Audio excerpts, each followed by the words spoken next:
All right. Good morning. Is it on? Oh, there we go. Okay. Good morning and welcome to our April 4th Board of Supervisors meeting for the County of Lake. We're going to call the meeting to order. And I'm wondering if anyone has a moment of silence. Yeah, we did have yes, in South County, we did have a fatality last week. Just want to give condolences to the family, local residents for many years, so just want to have a moment of silence. Okay.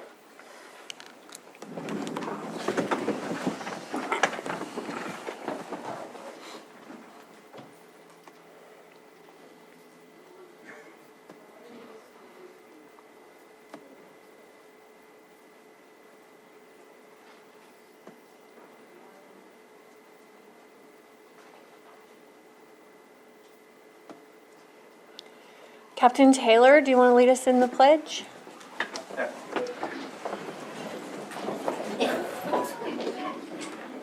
I pledge allegiance to the flag of the United States of America and to the republic for which it stands, one nation, under God, indivisible, with liberty and justice for all.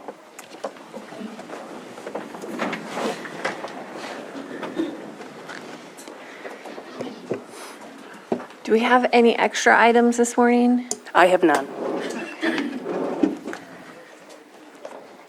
And then approval of consent agenda. We are pulling 5.4. Are there any other items to be pulled? That was 5.1. I mean, 5.14, that's what I meant, sorry. Anything else? No other items. Anything from the public?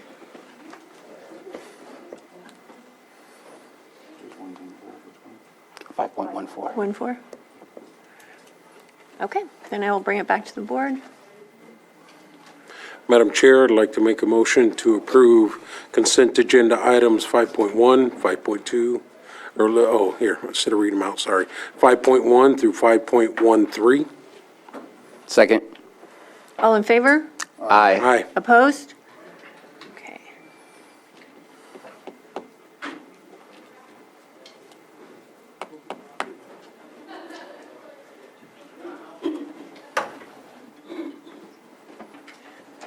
Is she here? Yes, she is. Yeah. Should we do 5.14 now, since we've got the time? Okay. 5.14, sitting as the Board of Housing Commissioners, approve Lake County Housing Commission Housing Choice Voucher Program Administrative Plan for 2023 and signing of the annual Civil Rights Certification, HUD Form HUD 50077-CR. Thanks for joining us. Thank you. And this is by Social Services. Who's presenting? Yeah? Okay. I'm sorry, there was some confusion as to whether that was pulled or not, so we were having a side discussion.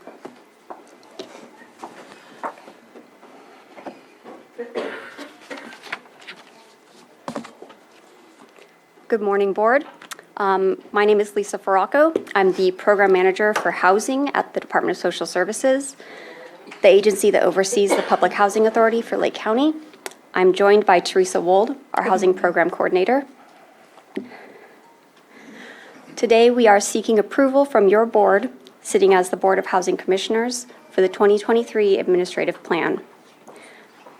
This plan is the policy and procedure manual for the housing programs we oversee. Each year, this admin plan is updated with revisions specified by HUD, plus any programmatic changes needed at the local level. Every year, we follow the same process. We properly notice and then hold a public hearing to go over any proposed changes to the admin plan. This year, the meeting was held on March 13th, 2023. Attendees at the public hearing included a member of the Resident Advisory Board and Lake County Housing Commission staff.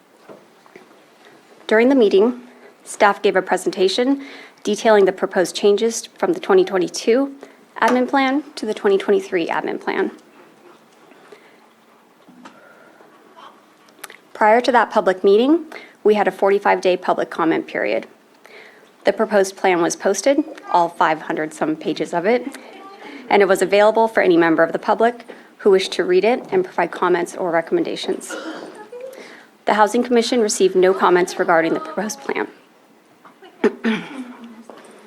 As there were no changes proposed during the public comment period or during the public hearing, the proposed plan was approved to be submitted to your board and to HUD as written.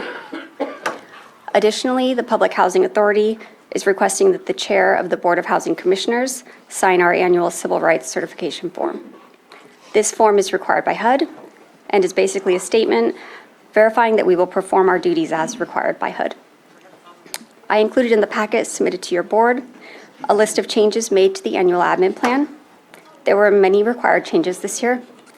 They were described in detail during our public hearing. If any board members have questions, Teresa and I are happy to answer them. Great, thank you. Any questions or comments from the board? No.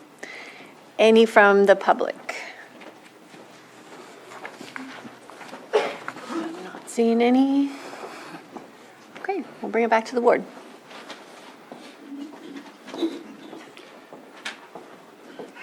Madam Chair, as the Board of Housing Commissioners, move to approve the Lake County Housing Commission Housing Choice Voucher Program Administrative Plan for 2023 and signing of the annual Civil Rights Certification HUD form as detailed on our agenda. Second. All in favor? Aye. Opposed? Okay, thank you so much. Thank you. Thank you. Thank you for joining us. That's it. I was going to let her second it. Oh, she was waiting on us. Yeah.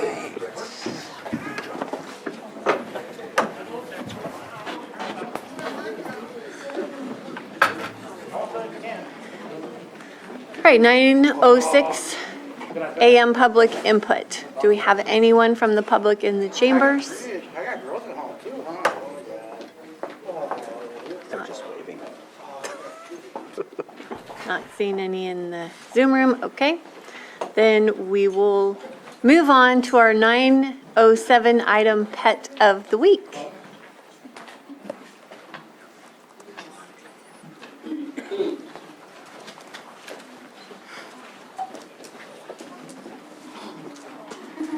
Good morning. My name's Officer Downhour. I'm with Lake County Animal Care and Control. With me this morning is Officer Egan and Poe. Currently, Poe is residing in Kennel 26 at our shelter. He is an 8-year-old boxer mix and absolutely loves and gets along with everybody. He is also already neutered, so his adoption costs will be a little bit lower. He is one of our longer-term residents. He's been with us since January, and we're really hoping to get him into a forever home.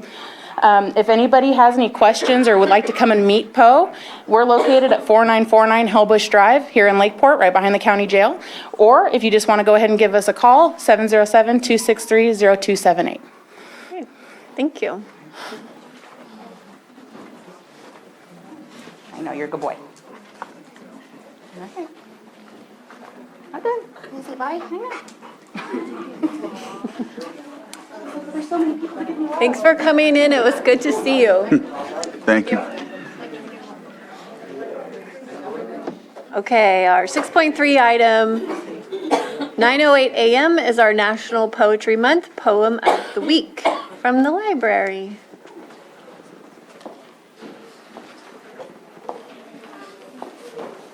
Good morning. I have to make note that the pet of the week's name is Poe. I'm assuming after Edgar Allan Poe. So I'll be coming by each week this month to read a poem in honor of National Poetry Month. I believe we have the proclamation later on the agenda.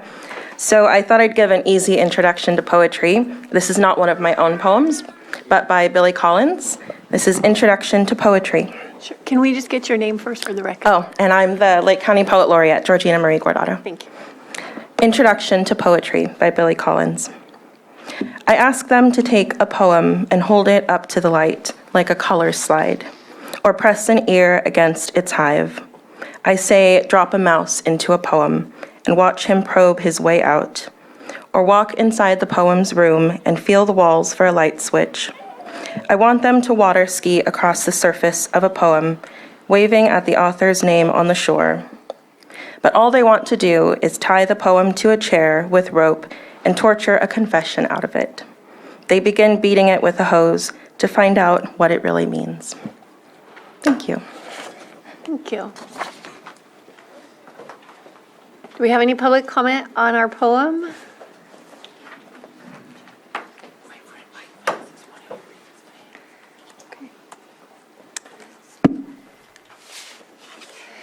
6.4, 9:09 a.m., presentation of proclamation designated April 2023 as National Poetry Month in Lake County as proposed by Lake County Poet Laureate for 2020 to 2024, Georgina Marie Gordado.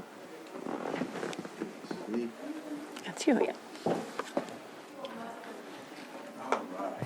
Should I come up? I'm glad to be reading this with you. About a month or two ago when we did the box, you reminded me that we worked together like 2005, so pretty cool, So we're going to do a proclamation here designating April 2023 as National Poetry Month in Lake County as proposed by Lake County Poet Laureate for 2020 through 2024, Georgina Marie Gordado. Whereas National Poetry Month was launched by the Academy of American Poets in April 1996 to celebrate the integral role of poets in our culture and the poetry matters. And whereas National Poetry Month has become the largest literary celebration in the world with tens of millions of readers, students, K through 12, teachers, librarians, booksellers, literary event curators, publishers, families, and of course, poets, marking poetry's important place in our lives. And whereas County of Lake recognizes the contributions of poetry and literary arts for enriching the literary and cultural attributes of society. And whereas the County of Lake acknowledges the relationship between poetry and political freedom and the exercise of free speech in forms of recognizable by people of all over the world. And whereas the County of Lake recognizes that poetry represents one of the most enduring forms of expression and contributes to the historical continuity of civilization. Now therefore, be it wholeheartedly proclaimed that the Board of Supervisors of County of Lake does hereby appoint April 2023 as National Poetry Month for Lake County, passed and adopted this 4th day of April 2023. Signed, Chair of the Board, Jessica Paiska.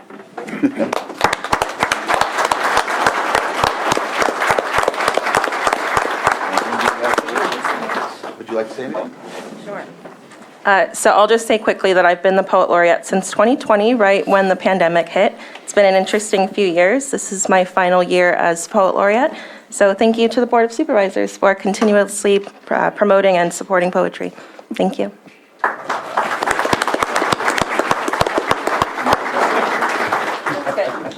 You don't get off that easy.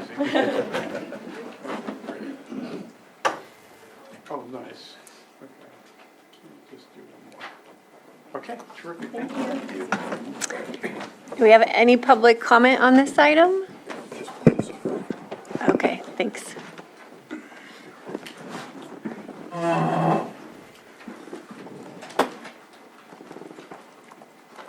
Our 6.5 item, 9:10 a.m., presentation of proclamation designating the week of April 3rd through the 9th, 2023 as National Public Health Week. We have people coming up. You can go down there. Do we We have any anyone from health public? people here that want to come up and be celebrated, so I don't just sit here reading this big, long proclamation all by myself? Some coming up. There we go.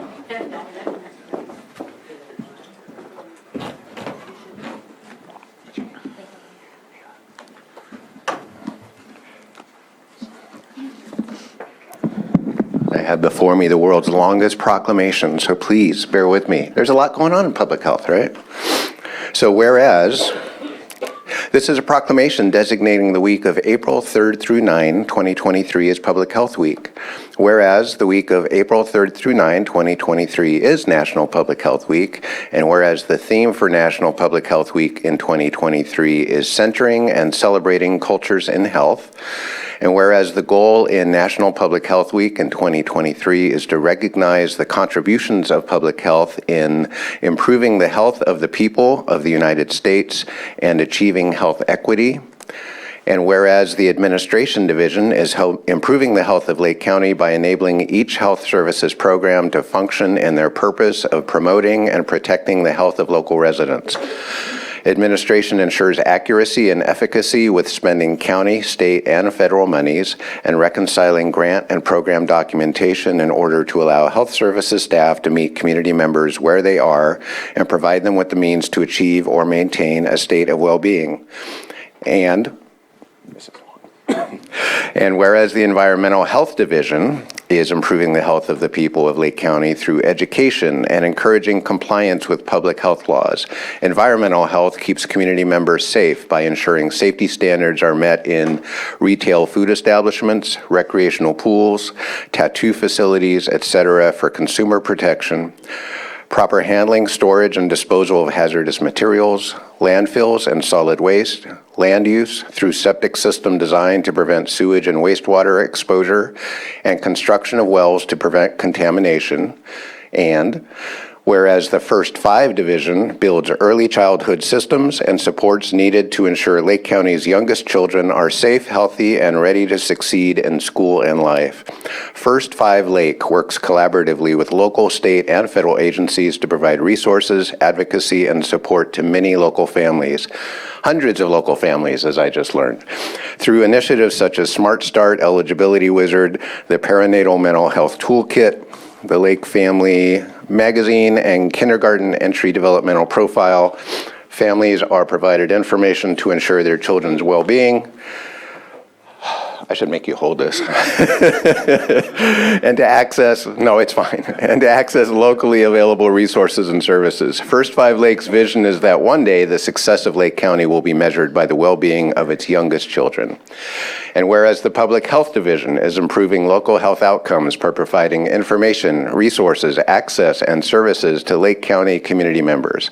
Public health programs educate and empower people to prevent disease in areas such as oral health, tobacco use, childhood lead exposure, and nutrition, and reduce our community's vulnerability to hazards and harmful impacts of natural disasters. Public health clinical programs focus on investigating communicable diseases, supporting mothers and babies, responding to emergencies and disasters, and providing leadership to assure that all members of our community are heard and able to meet their needs. And whereas the Veterans Service Office of Public Health is improving the health of local U.S. Armed Forces veterans and their families by actively pursuing their rights to receive benefits, Veterans Services works collaboratively with nationally chartered veterans organizations, the Department of Veterans Affairs, and others to assure local veterans and their dependents receive the entitlements they have earned for their military service.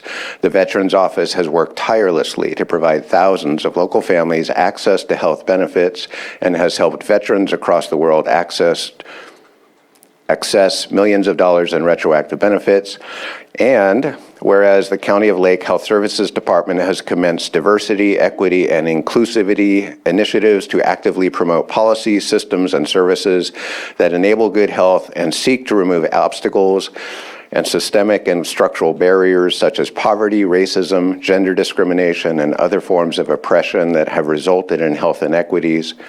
And whereas the 11 rural health departments of Northern California have collectively highlighted health disparities for the following groups: tribal populations, Latinx populations, populations living in poverty, aging, those who are geographically isolated, and those who are experiencing substance use or mental health issues. And whereas National Public Health Week also recognizes the partnership and service of local public and private agencies, foundations, community partners, academia, and health-related enterprises that are working in collaboration to promote healthy behaviors and bolster the Health Services Department's efforts in improving the health outcomes of Lake County residents. Page 3. We're almost there, people.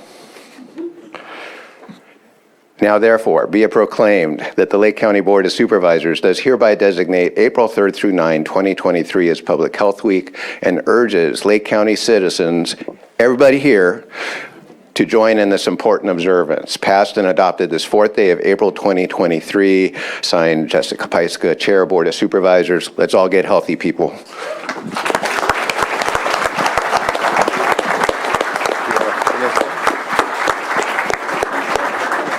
Thank you. I apologize for the length of the proclamation. I did write it, so I did. But I just wanted to highlight every division that we have in Lake County Health Services.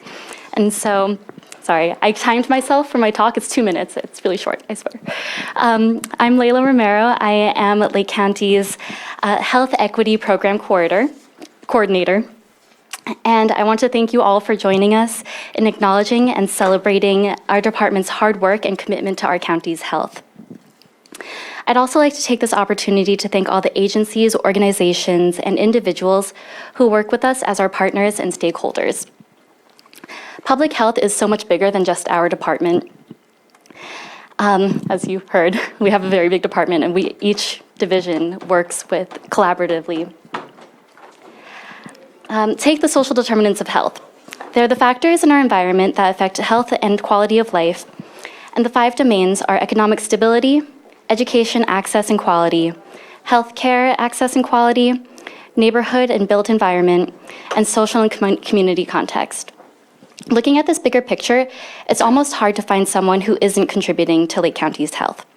Folks in the schools, working on sidewalks and water, and organizing and attending public events all around the county are all part of it.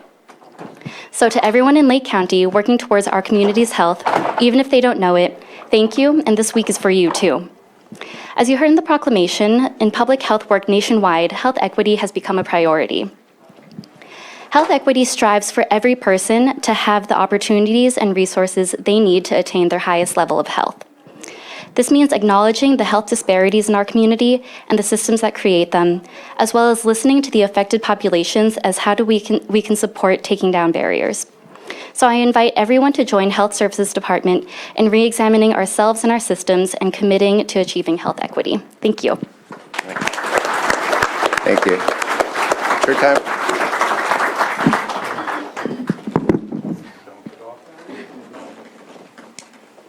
No, we should make you hold all 3. No, do it. Pull the third page out. Pull the third page out. So just to point out, all department heads, this does not fit in a frame. It's a great photo. Thank you. Thank you. Do we have any public comment on this item?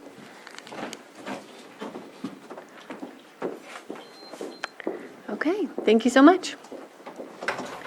6.6, our 9:15 a.m. item, presentation of employee service awards, and we have got human resources.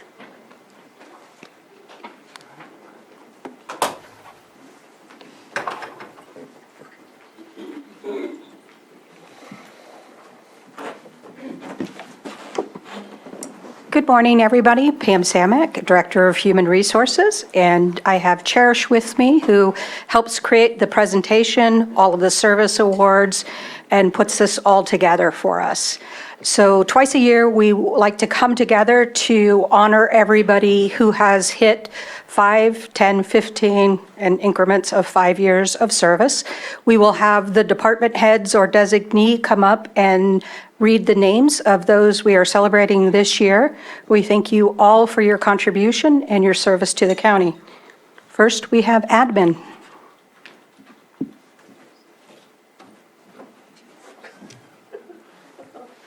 There you go.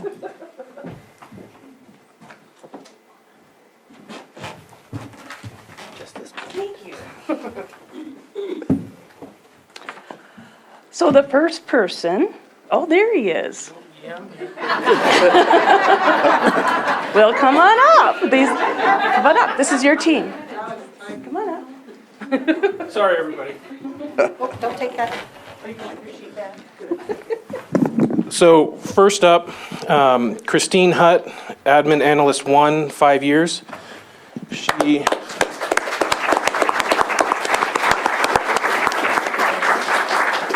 She's been a great addition to our department. Very much appreciate all she does for our department. Thank you. I'm new to this, sorry guys.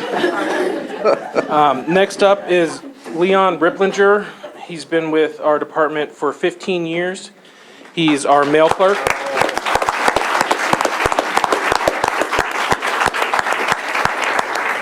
And I do want to say thank you to Leon, considering ever since he started, we've had a lot less problems within our mail distribution in the courthouse. Before him, it was quite a revolving door. So appreciate that, definitely. Next up is Assessor Recorder.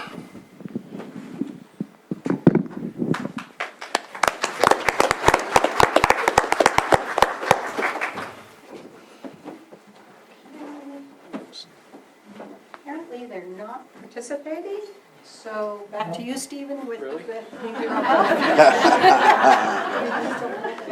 Oh, yes, sure. Lucinda Brozanski, 15 years. Thank you for your service.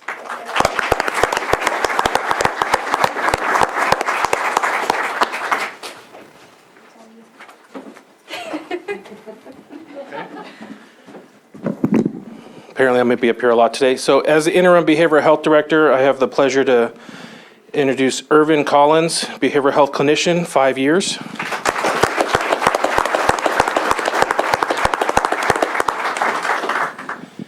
Next up is Rebecca Furia, behavioral health clinical specialist, 5 years.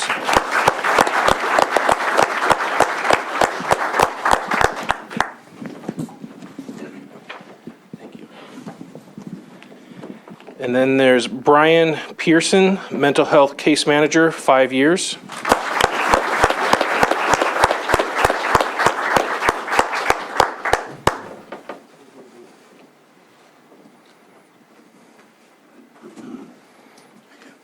Appreciate it. And then Shauna, Theodoru, behavioral health clinical specialist, 5 years.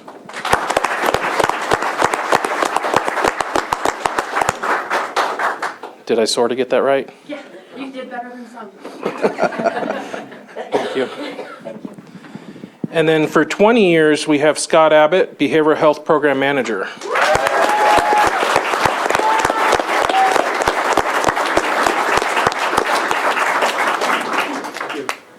Appreciate it, Scott. Sure. I did have something to say, but it's at my desk, so I apologize. I had to run in real quick. I didn't do it. Next is child support.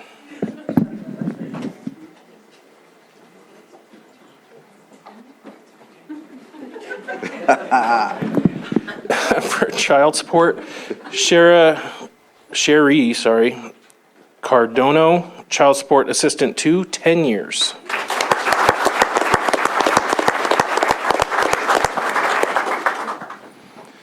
And then community development is next.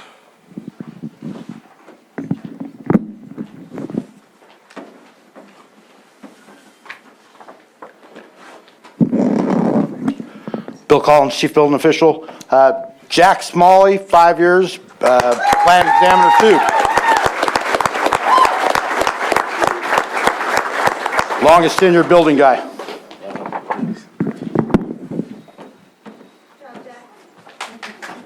Next, we have District Attorney.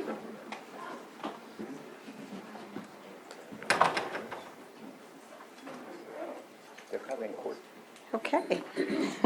We have Bruce Smith, 5 years.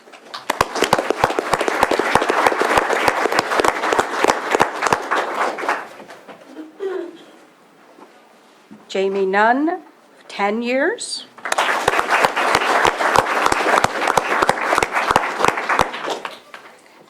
And then we have Denise Hinchcliffe, 25 years.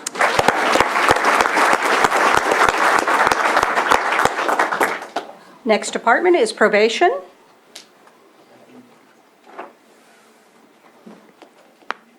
Okay. We have Zachary Fields, 5 years.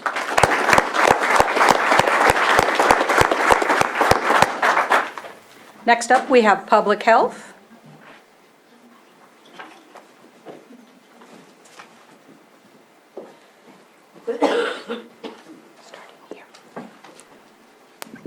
Good morning. Today, Public Health is celebrating Liberty Francis, Health Programs Coordinator with 5 years.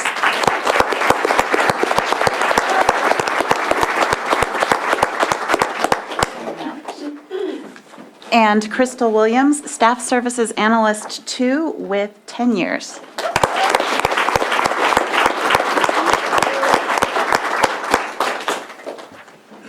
Public Services.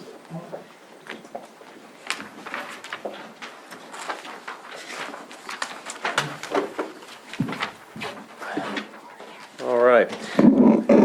So I'll call him out. Aaron Bantrall, Facilities Maintenance Technician, 5 years.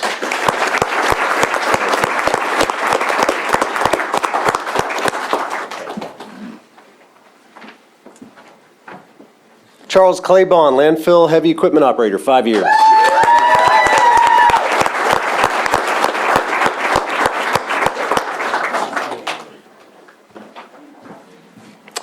Beverly, or Bev Dodgen, Waymaster, 5 years, Bev.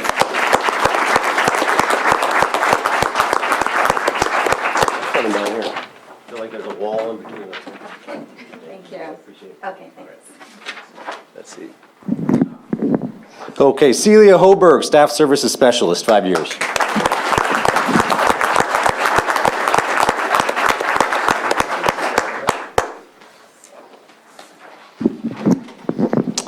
Will Kenner, Will is not available. Evan Jose, Landfill Heavy Equipment Operator, 5 years.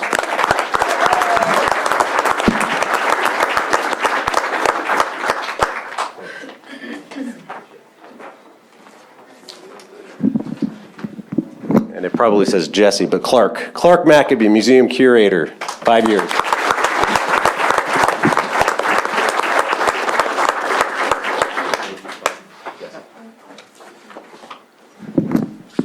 All right, Charles or Chuck McLaren, Waymaster, 5 years.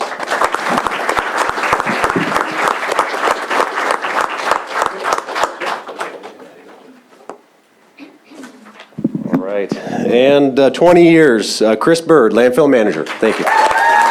Chris.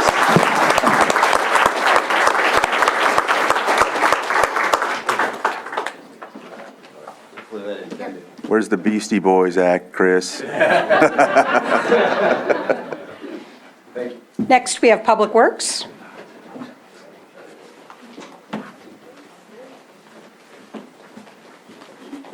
There's a cheat sheet. There is.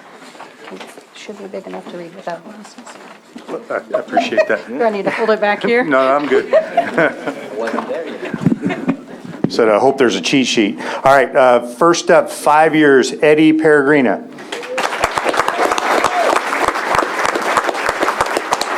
Eddie is a Public Works lead worker with us in Upper Lake Yard. Thank you. Next 10 years, and I didn't see him, Brent Bennett, also a Public Works lead worker out of the Kelsville area. Oh, there he is. Good. Thank you. And is this right? Good heavens. 35 years of service, Lori Price, Staff Service Analyst.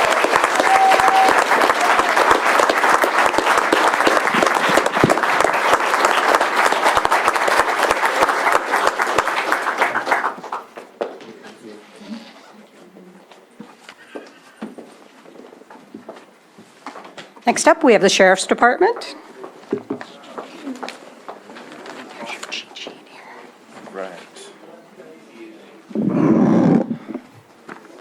For the Sheriff's Office, we would like to thank employees, many of who could not be here today, but Josh Morris, Deputy Sheriff Corrections 2 for 5 years.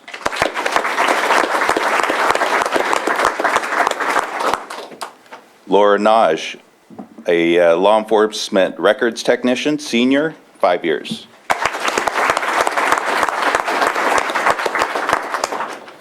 Daniel Pimento, Deputy Sheriff 2, Corrections, 5 years.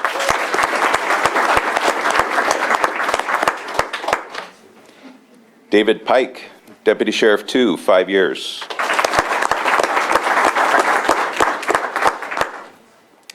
Anton Skylarov, Deputy Sheriff 2, 5 years. Travis Brooks, Sergeant Corrections, 10 years.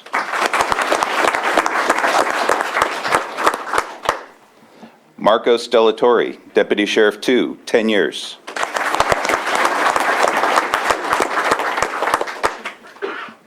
Matthew McCabe, Deputy Sheriff 2, 10 years.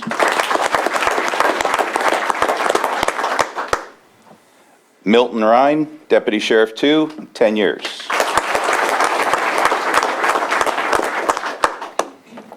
Eric Schneider, Correctional Aide, 15 years.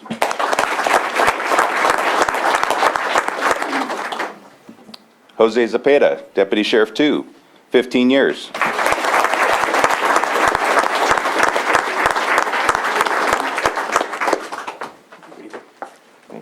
Thank you.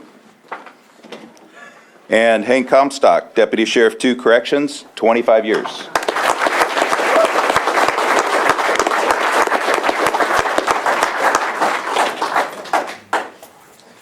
Thank you. And last but not least, Norm Taylor, 10 years.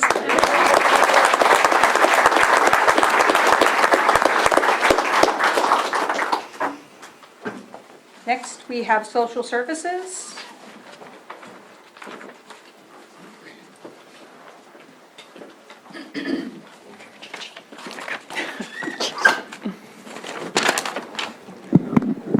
Good morning, Crystal Marketan, Department of Social Services. We will start with Ryan Alani, Eligibility Specialist, 3, 5 years.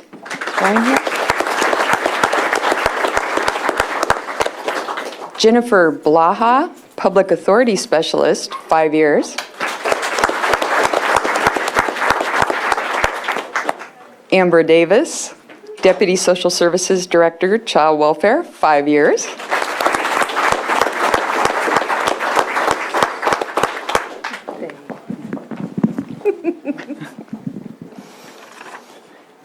And, let's see, Amber. Marissa Hammock, Eligibility Specialist Supervisor, 5 years.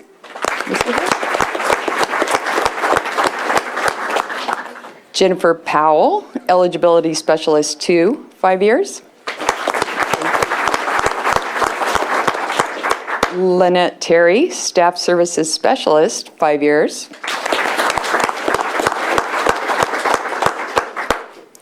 Ralph Cochran, Accountant 2, 10 years.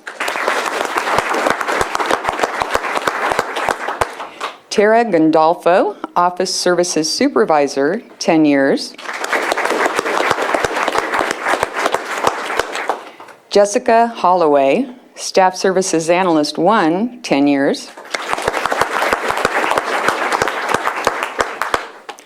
Sonia Lujan, Long-Term Care Ombudsman, 10 years.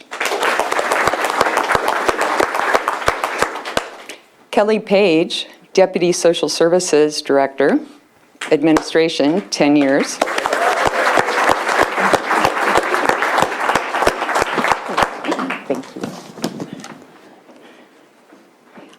Ana Robles, Office Assistant 3, 10 years. Angela Curry, Social Worker Supervisor 2, Child Welfare, 20 years.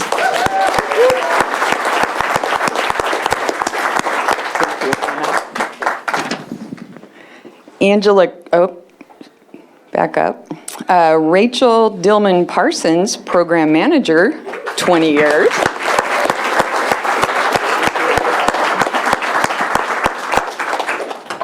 Kirsten Torres, Eligibility Specialist 3, 20 years. And last, but certainly not least, Michelle Dibble, Deputy Social Services Director, 25 years.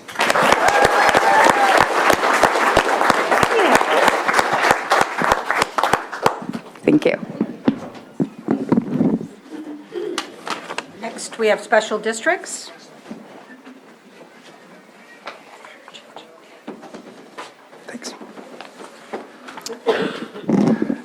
First, we have Yolanda Garibay, our grant manager. She's not able to make it today, but 5 years.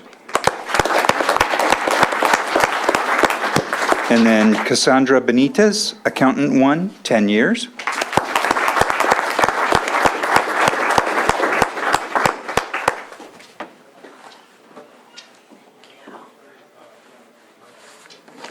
And also out today, Stephen Phillips, our utility systems compliance coordinator at 20 years.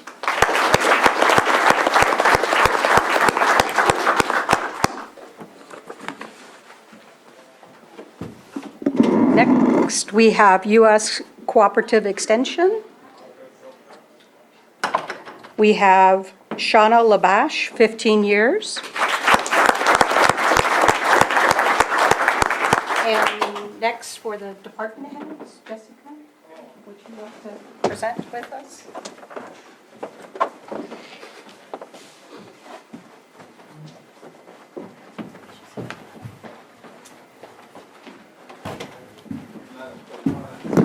Catherine Vanderwall, 15 years.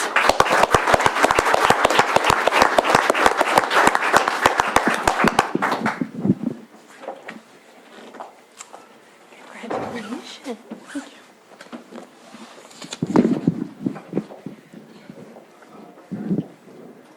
Where's our sheriff today? He's not here. Okay, Sheriff Howe, our sheriff coroner, 30 years.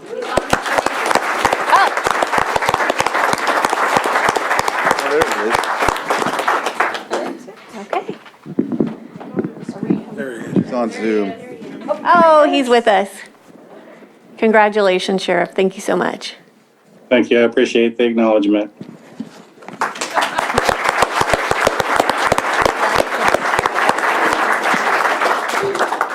So I think we need one more standing ovation for all of these years of service for so many of our valued staff. Thank you so much.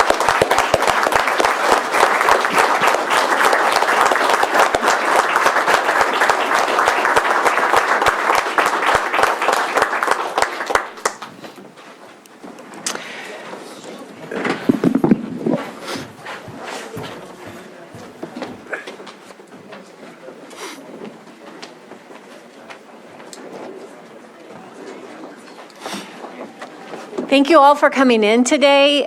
Even those in here to support, we have an incredibly committed staff. We can provide the work and services that we do because of all of you out there. So thank you so much for the years of commitment. Anything else from the board? Not much I can add to that other than thank you for everything that you do. Really appreciate it. And I learn more about you guys as I see the names and the people, the connections. So appreciate seeing that. Just shout out to my social services peeps. I see you. Good to see you. All right. Okay, anything from the public? Just one final comment. Thank you very much for all that you do. I've said it multiple times. We get to sit up here on the diocese, but you folks do all the hard work to take care of our constituents. So I just want to say thank you very much. Thank you from the admin all the way down. So I greatly appreciate it. Thank you.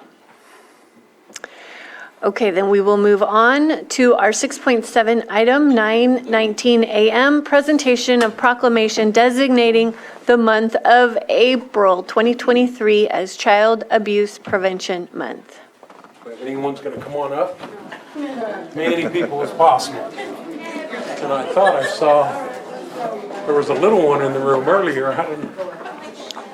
You want us up there, down here? Yeah, come on up. Squeeze in here.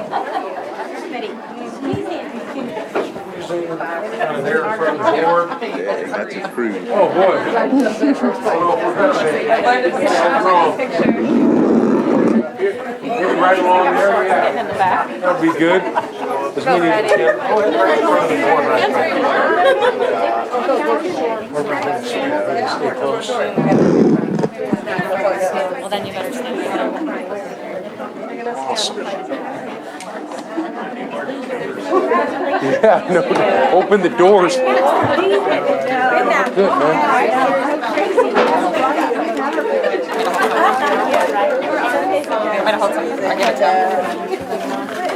All right, okay, yeah, we're good, we're good. You're perfect, right there. You're right in the camera's right on you. There you go. Thank you. Thank you. All right, well, what a great representation, obviously, for this proclamation. And so I'm going to go ahead and read the proclamation. Board of Supervisors, County of Lake, State of California proclamation designating the month of April 2023 as Child Abuse Prevention Month.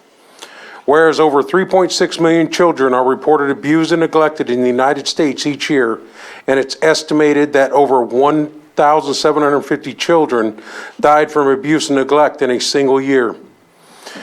And whereas child abuse prevention is a community problem, all citizens should become more aware of the effects of child abuse and its prevention.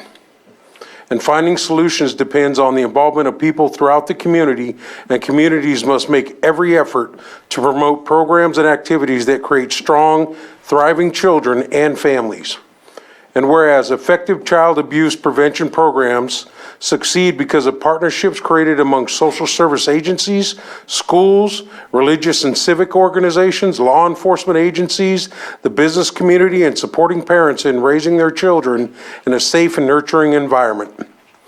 And whereas current local initiatives to prevent child abuse include Building Resilience, a countywide collaboration, Adverse Childhood Experiences, Nurturing Families Programs, Differential Response, RCS Wraparound Services, Motherwise, and Protective Factors. And whereas events being held for the month of April this year are the Pinwheel Challenge. Can you hold the pinwheels up? And child abuse information is being shared on media for the month. April 12th is Wear Blue for the Children Day. April 15th in Lakeport at Library Park. And April 29th at Austin Park and Clear Lake will be the Children's Festival. Placements are being placed at local businesses around the lake that support the month of April as Child Abuse Prevention Month. Now therefore, the Lake County Board of Supervisors does hereby proclaim April 2023 as Child Abuse Prevention Month in Lake County and calls upon its residents, community agencies, religious organizations, medical facilities, and businesses to increase their participation in our efforts to prevent child abuse, thereby strengthening the community in which we live. Passed and adopted this 4th day of April 2023, and signed by the Chair of the Board, Jessica Pyska.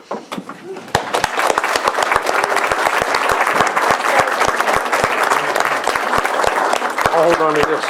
Who's going to talk? You want me to go first? Okay. Hi, I'm Jamie White. Thank you for presenting us with this today. I apologize it was not longer. I will work on that next year for you. I'm very happy that it was I'm- nice and short. I have a quota now. I'm on it. So as you can see, everyone is here today, but not everyone. It takes this entire community. So I have this little blurb I'm going to share with you guys. So the future prosperity of the community, state, nation depends on our ability to foster the health and well-being of the next generation. Innovative states and communities have been able to design high-quality programs to reduce and prevent child abuse and neglect. These programs have created significant long-term improvements for children and are the kind of innovations that we need. We now know that basic architect of human brain is constructed through an ongoing process that begins before birth and continues through adulthood. When we build a house, you go step by step, beginning with a strong foundation. Just like a house, a strong foundation in children's early years increases the probability of positive outcomes. So a weak foundation increases the odds of later difficulties. Some stress is inevitable in life, but children can experience positive stress, such as successfully meeting the challenge of learning a new skill. Children may also experience difficult situations such as a family move, a death of a loved one, or other challenging circumstances. When the stress is buffered through an environment of supportive relationships, as in all of us, the stress becomes tolerable and less damaging to the child's development. Experiencing a chronic stressful condition such as neglect or abuse is what scientists call toxic stress, and it can disrupt developing brain architecture. This can lead to lifelong difficulties in learning, memory, and self-regulation. And children who are exposed to serious early stress develop an exaggerating stress response that over time weakens their defense system against diseases, such as heart disease and depression. Our community has a very strong foundation, which also includes the 5 protective factors that contribute to positively supporting these relationships and disciplining the toxic stress. So by supporting our events that take place in April, not just April, but the year round, as in proclamations like today, the flag raising ceremony that we have on April 28th at the Sheriff's Department, the Pinwheel Challenge, which in case you are not a part of, this has gotten big, guys, so we're gonna need everyone's participation. And if you create a pinwheel garden, whatever it is that you do with those pinwheels, please hashtag Resilient Lake County and send those photos in, because we have prizes and we have trophies and we have amazing stuff for this very, what do you call it? Everyone wants to participate in this, so if you don't see pinwheels in someone's, maybe we should start that toilet. Like if you put a toilet on somebody's yard, you have to put a pinwheel on their yard, so we'll have pinwheels everywhere. Anna has now started on April 12th to encourage everyone to wear blue, so we want to see blue on April 12th. Of course, attend our advocacy walks, and let's fight to end the cycle, and it takes all of you guys. So thank you. I'm gonna let you step up and...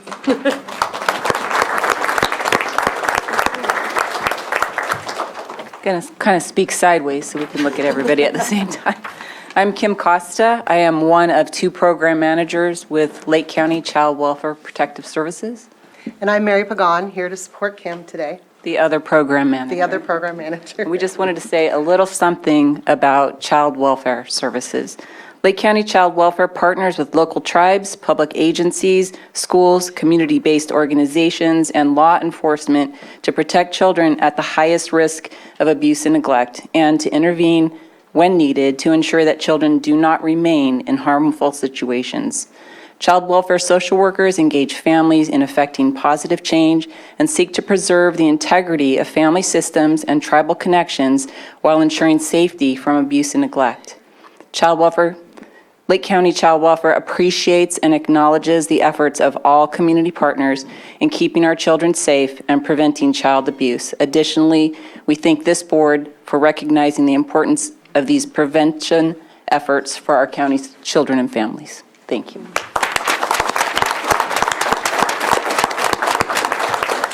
Anyone else? Laura Sullivan with Redwood Community Services, and I just want to thank everybody for showing up today and being part of preventing child abuse and neglect. It takes a village, it takes our entire community to break the cycle, to create change, and to prevent child abuse. We're happy to be part of that change, and just thank you to each of you. Thank you for doing your part to stand up for our children.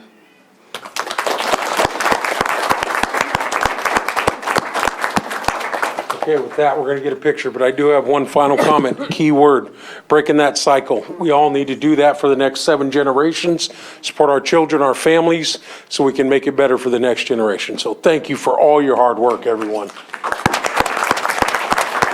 And we're going to get a photo. I think we fill in this way a little bit. Sam, you want them to fill in this way a little? Or how do you want to do it? Hold it. Where the short people. Everybody hurry.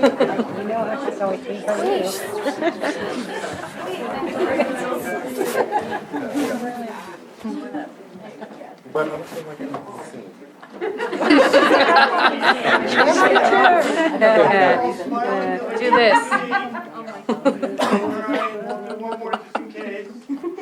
All right.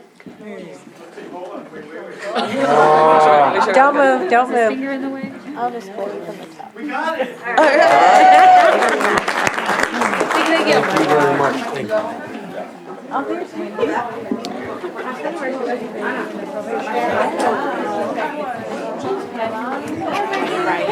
Good job. Okay, I just need email addresses. Do you want to take a picture? And I forgot my phone at home. I have my watch. It works on phone? It does. Yeah. Oh, I love it. Do you have to have service on your watch? Yeah. Yeah, I pay for service.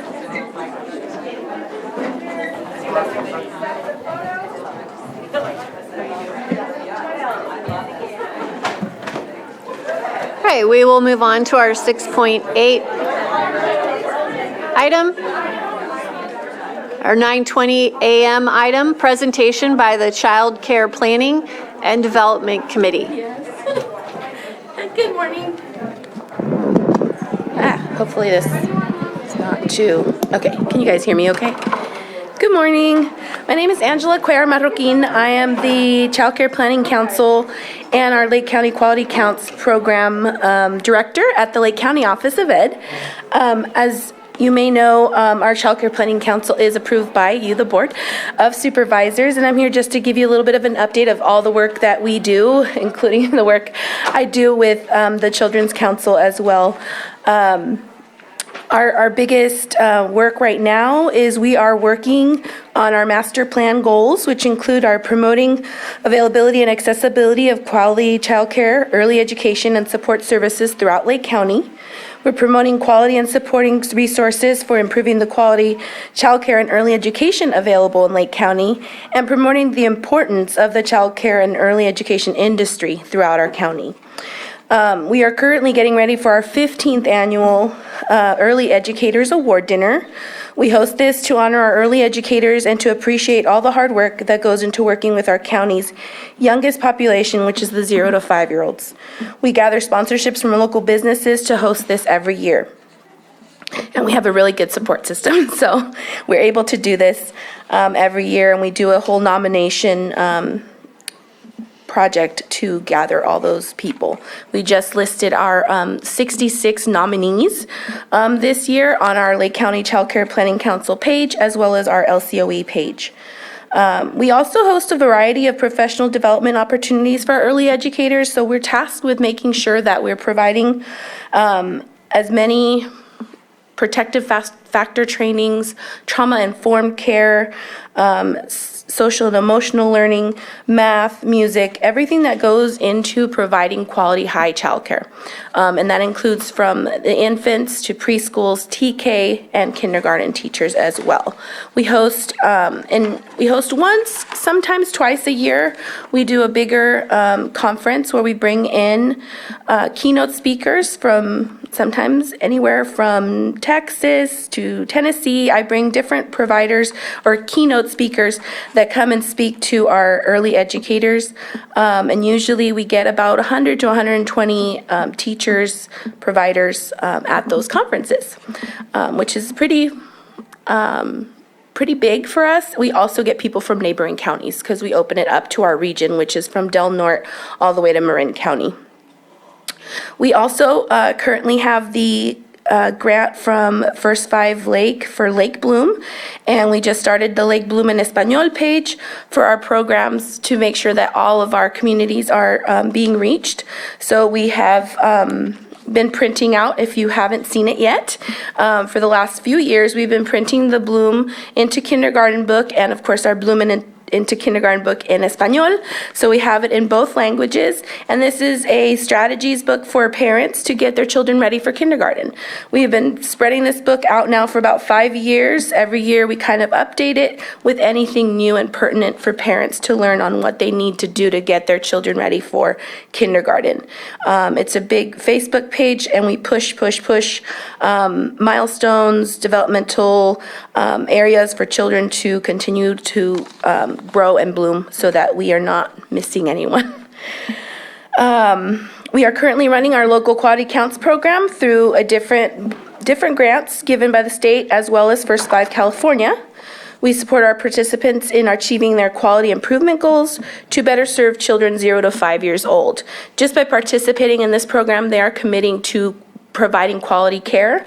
We currently have 68 of our early education programs participating, and this includes center-based preschools, Head Starts, family child care providers, and the Family Friend and Neighbors program, which are people who are watching other people's children and their family, friends, or neighbors. But they are also participating to provide quality child care. We're trying to get away from that babysitting stigma of, we're just babysitters, but in fact, we're trying to make sure that everyone that is watching a child from 0 to 5 is in fact giving quality care. We provide the coaching support for these programs with the help of our local resource and referral agency, the NCO Rural and Communities Child Care. Our newest task is to share information with parents, teachers, and the community about California's Great Start Universal Pre-Kindergarten. So if you haven't heard yet, TK is now going to be accepting 4-year-olds. They are in a kind of a staggered start, but by 25-26, every 4-year-old will be eligible for TK, which is more of a full day program, which will not cost anything to parents, as well as it gives full day care for children 4 years and up. So now we're tasked on developing a work group that is going to plan to include all 3 and 4-year-olds now in our county are being reached and offered pre-kindergarten opportunities, which currently is not the case. It's still obviously a parent choice, but we want to make sure that parents understand and know where their children can get those services available to them. We also have there's a lot of information going out into the community about Universal Pre-Kindergarten. So if you don't know about it, please reach out to me. You can find me on the Lake County Child Care Planning Council on Facebook or on our Lake County Office of Education website. I want to thank you for your time, inviting me to share a little piece of the great work that the Child Care Planning Council is doing in our county. Thank you. Thank you so much for the report. Questions? Do we have anything from the board? I should Supervisor know Green? this. I should know this. TK, transitional kindergarten? Yes, sorry. I should explain that. Yes, transitional kindergarten. And distinguished from pre-K. So preschool. TK and K? Yes. Preschool is usually 3 and 4s. TK will now be in a couple years 4s and early 5s, and then kindergarten will be the 5, 6. So it's moving along. So anything else? Anything else from the board? Supervisor Spatier?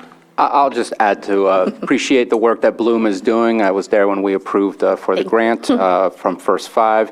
I know that my hope is that we can continue to do better in the warm handoff so that our kids are more prepared for school, so that our schools can see their report cards doing a whole lot better, not because of their efforts necessarily, but because things are moving in the direction of helping one another as we reach those next steps.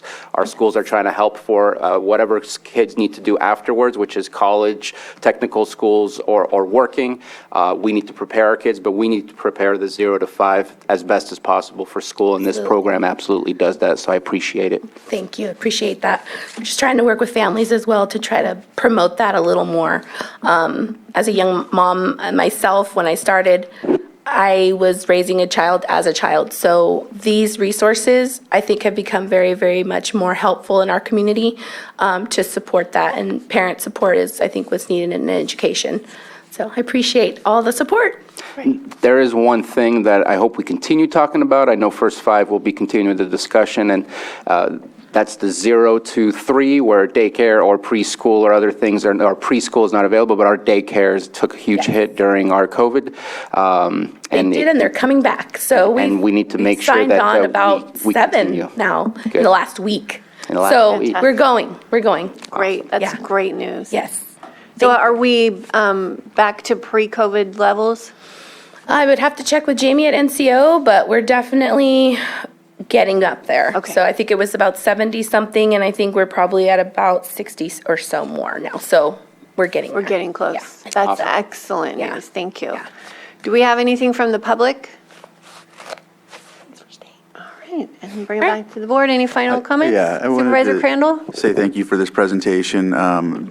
Previously, I used to serve as an education director, which was some of the work I had to do was oversight of a CCDF, Child Care Development Fund, I think it is? Yes, Yeah, fund. right. And so in doing that, I had to hire teachers, and it's 3 to 5 in the area. And I just see the kids now, so that was like 2013. So these kids are, they're almost, I think they might even be 18. So it's just, I could see the development in their lives because of some of this work that was done. So very important.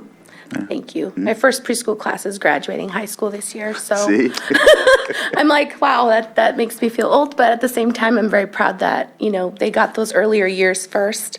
And we are working with all of our, even, we have our Migrant Head Start program, all of our tribal programs are now on our Quality Counts program, and so we're able to support all of our communities, all of them, so especially our low-income families as well. So that's why I do the work I do, because we're serving everyone, right?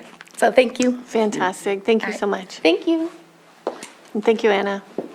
All right.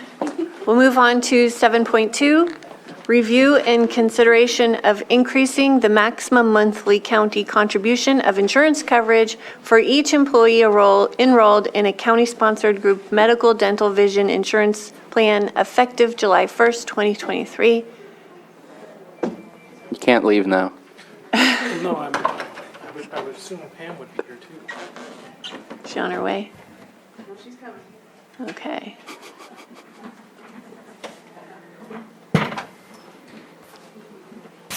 There she is.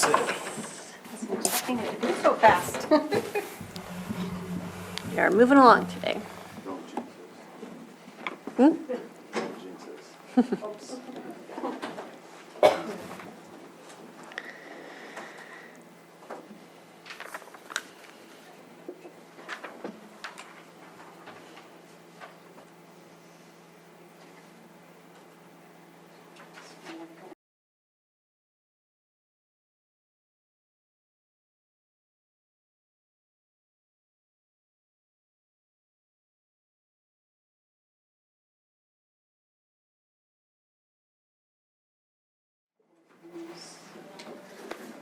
So I think this is a follow-up discussion from our governance meeting in January. Sorry, I've got several things today, so. So on January 31st, 23, during the annual governance workshop, the board requested that we bring back options to increase the county contribution.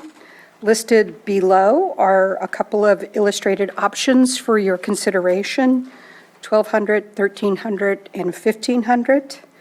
Staff recommends increasing the monthly county contribution for insurance from $1,000 to $1,500 for each employee enrolled in sponsored medical, dental, and vision effective July 1st.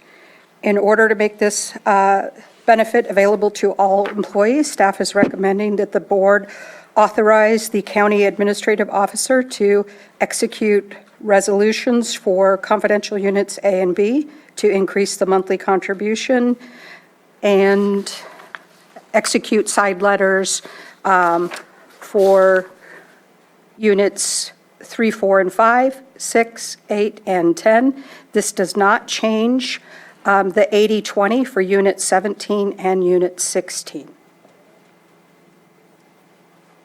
Do you have something? Well, it's probably going to be more Q&A because it's data related from me. Okay. Just a quick clarification. Sure. I got an email about this, and I believe I understand what the language that you just said is. Just for clarification, executing these things means initiating them and bringing them back to the board because the board makes the final decision. Correct. It's not executed entirely by admin. Correct. Yeah, that's what I thought. Just wanted to clarify that and make sure that that was said. Well, I appreciate you bringing this back. This is a big issue for staff that has to carry their families or any dependents. It's not just an attraction issue. As we found out, we've lost candidates, very highly qualified candidates, but also it's a retention issue. And if we have staff that come to us as a single and they start a family and start having children, then we have the potential of losing them. And so this is incredibly important for our both our attraction and retention. Is there anything else from the board before I open it up? Supervisor Crandall? I just wanted to say, I'm glad this is taking place, and I just want to highlight how in Unit 6, we struggle with retainment and recruiting and things of that nature, and I just really am glad to see this coming forward. So, thank you. Supervisor Green? Yeah, thank you, and pardon my own ignorance. I never understood this when I wasn't here. So if we adjust this up for a single, basically the 1,000 or the 12 or the 13 will totally cover basically that. And if we go even all the way up to 1,500, it won't cover all of the additional expenses our employees with families incur, right? So I guess my only question is, a flat thing across employees, I guess, has to be the way it is. But depending on the size of the family, the actual benefit of this increase won't, well, it won't be equal. I mean, it'll be equal in terms of that, but I guess it's an equity question. So how do we benefit the people with large families in a way that is equivalent to a single or a family with just one child? Yeah, that's an excellent point, and hopefully we'll get to having that conversation at another time. Do you mind if I stick with this? Sorry. For example, like my family right now, I pay out of my pocket almost $1,800 a month for coverage for my family. That's with the $1,000 stipend. So going from $1,000 to $1,500 is going to be really helpful, but I do hope at some point we can look at having some kind of more equitable split, but that's not the conversation for today. The reason why that's not a conversation today is any kind of equity across all where it's like 80-20, 70-30 covered by the county would actually be negotiations, and that would be through our MOUs. And we don't, at this stage, wouldn't like to open up the MOUs. This adding from 1,000 to 1,200, 13 or 1,500 can be done as a side letter because it's an added benefit, not any real negotiations. The difference, so currently a single can be charged anywhere from $64 all the way down to $0. And a family is anywhere from $1,790 a month down to $1,223. So that's per month. And under the new plan, if we are selected by the board for $1,500, try to save that one, employee would be 0 across the board. Employee plus 1 would be a maximum of $623 a month. And on the bronze plan, it would be $187 a month. And employee plus 2, which is the big families, would drop from $1,790 to $1,290, but so it would still be $1,290 a month, but it's far closer to where we can get, and if it's your board's wish, we can talk about that later for when negotiations happen for the next MOU. Supervisor Spatier? So, no further presentation, just question and answers at this moment in time, and public comment. Just kind of curious if there's more information before I start asking further questions or making comments. There's plenty of information. It's more of what information would you like? Okay. And I would say that while we don't have the information to have a discussion of anything different, I think we're talking about the benefits package and what's being offered, and maybe directing for anything different. We may not be able to discuss it because we don't have the details, but I think that there's a lot of options on how to handle benefit packages when you go from county to county, that it's across the board, there's differences. It's not one way. On a personal level, we need to figure out how to do this. On a macro level, I'm highly concerned that we continue to add on our burden of expenses. I'm going to go back to our budget where we talked about if our vacancies go down to potentially 0, I know it's not going to happen, but they're there, they're salaried, and we have money allocated for that in 3 years we would not be able to continue to afford to pay all of these people. Now we're going to add on top of that burden without having solved that potential 3-year cliff that we cannot have happen. So I know that there's a conversation in the future about doing what we had planned to do in our fiscal crisis management, which is possibly reducing our position allocations of those positions that are vacant and historically been vacant. At least that's the way that I would look at it. But that was the intention of the fiscal crisis management plan, was to increase and give raises and decrease the number of positions that were available. That way we could take away from the other salaries and implement it in the raises. We didn't do that, hence the 3-year cliff that we have that you talked to us about during, and that's a potential issue. This adds a burden on it. In my personal opinion, I can't say yes to moving forward on this without having that other conversation, because it keeps putting us in greater potential jeopardy without knowing that we've solved the initial problem that you discussed to us when we did our budget. Personal level, we got to figure out how to do this. This is absolutely not a highlight of the benefit package when you're trying to move your family here to get a job here. As you grow and you start a new family and you work here, definitely not a highlight to stay here. So I'm definitely interested in the information you provided, but I am not interested today in saying, yes, we're going to do this, because I feel I need that budget and larger conversation. We keep adding new positions about every single budget rather than taking away, and now we're adding more burden on top of that. And there's also a balance between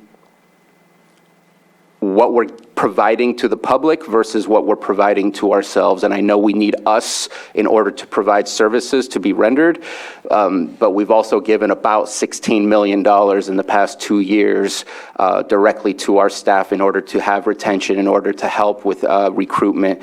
And we're still at 20% today. Now, this could be one of the reasons that we're still at 20%. I'm not going to deny that. But I think that that larger context of budget and this is needed in order to say yes or no, or else I'm nervous that we're just potentially digging a hole rather than solving a problem. So that would take a lot to unpack as an answer. But what I would say is, yes, I did say in budget last year, well, technically this fiscal year, there would be a potential 3-year cliff for general fund if we were completely full. And like Supervisor Spatier said, we're never going to be full no matter what agency we are, but that would lead to at least 5 or 10% vacancy only. And that if we didn't make any changes during the year, or if our revenues didn't come in better than expected. So the only reason why I would bring something like this forward is this year has actually proven that property tax and sales tax, which is not the only revenue sources, but the main ones for general fund, are coming in better than prior, which is why we could make the change for your board salary. I'm not going to say it's going to be all rosy in 3 years, but for the June conversation when we go over the budgets, that definitely should be a topic where we, as admin, specifically go over the 3-year projection if something changes, like, we make changes, or if we don't make any changes on whether or not that cliff still exists, because a lot more funding sources have been coming in since that conversation, like the LATCF and other things, which is why it is not currently a financial issue.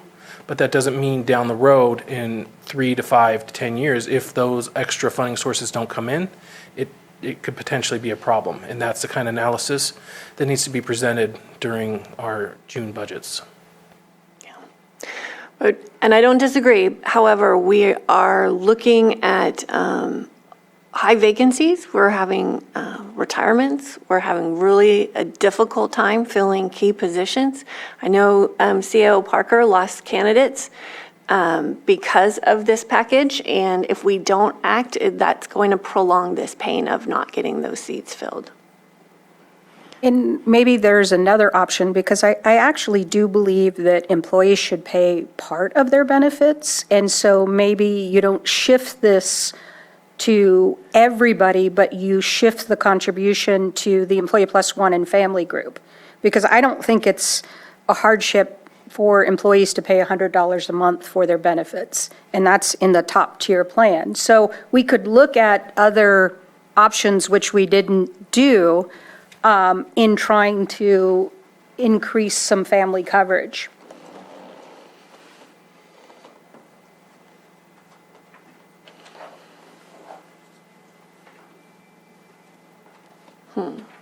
So let me tell you what the cost would be estimated for general fund.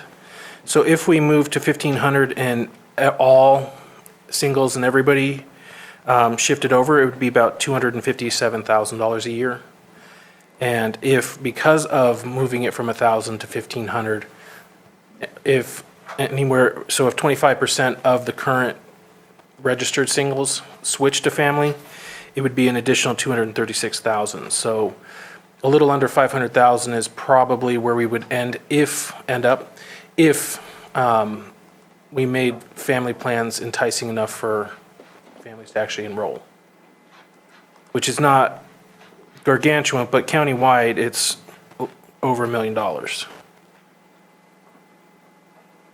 So there's the amounts you're thinking about when you're making the decision on the extra costs for general fund, et cetera.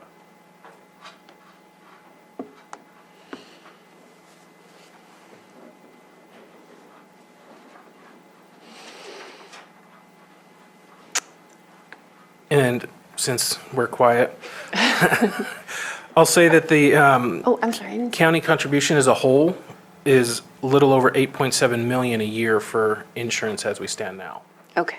So it's definitely an increase, but it's not massive in that world. Supervisor Crandall? Okay, well, I think Supervisor Simon had his up first. Go ahead, I'll go next. Okay, so for me, I hear you, Supervisor Sabatier. I look at the budget units, and for me, I do know that Lake County, corrections is the base of what we struggle with when it comes to the deputies, especially around the lake where we have, the hour and a half to 2 hours time frame. If this can fill those positions and get deputies on the street, yeah? I stop you there real quick. Yeah. DSA is already on the 80/20. The sheriffs? Yeah. I'm not talking about them, I'm talking about corrections. Corrections. Yes. And the reason I say that is because they're the base. Once they're filled, if we can entice people to stay or to come, this gives the sheriffs an opportunity to do their work. And, in essence, crime will be, lessened, which gives our businesses the opportunity and people the opportunity to prosper in that area. So I think this helps for something like that. I think also with the district attorney, it does the same thing because more cases can be done, I mean, it's just, for me, I think it's a move that needs to happen. And I would go further, but I mean, I think you get the gist of what I'm saying, so. Vice Chair Simon? Yeah, definitely hear your concerns, Bruno, every time we have this conversation, and we do need that more information and more in-depth conversation when it comes to June when we're having our update and what we're looking at moving forward. But this is a continuing conversation. When we had talked about negotiating our last agreements with units, we knew that this conversation was coming. Retention is a big part of that. When we were having those conversations about getting raises for recruitment, bringing employees to fill staff, we also needed to really take into effect the retention part of this. Today, we gave out awards for 5 years, 10 years, 15 years, and that's what we're really looking to backfill to support those folks that have been here, supporting us and our constituents. And yeah, it's a challenge. There is no crystal ball as we look forward. We're going to really lean on the staff here to give us the information as we move forward to make these decisions. But I think it's one of the tools we need to put into place so we can have some of those more in-depth conversations. So from my point of view, this is a continuing conversation we've had for the past 6 years since I've been on the board.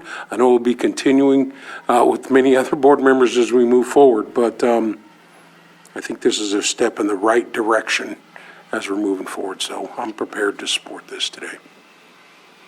And I did want to add one more comment, not specifically to your comment, Supervisor Simon.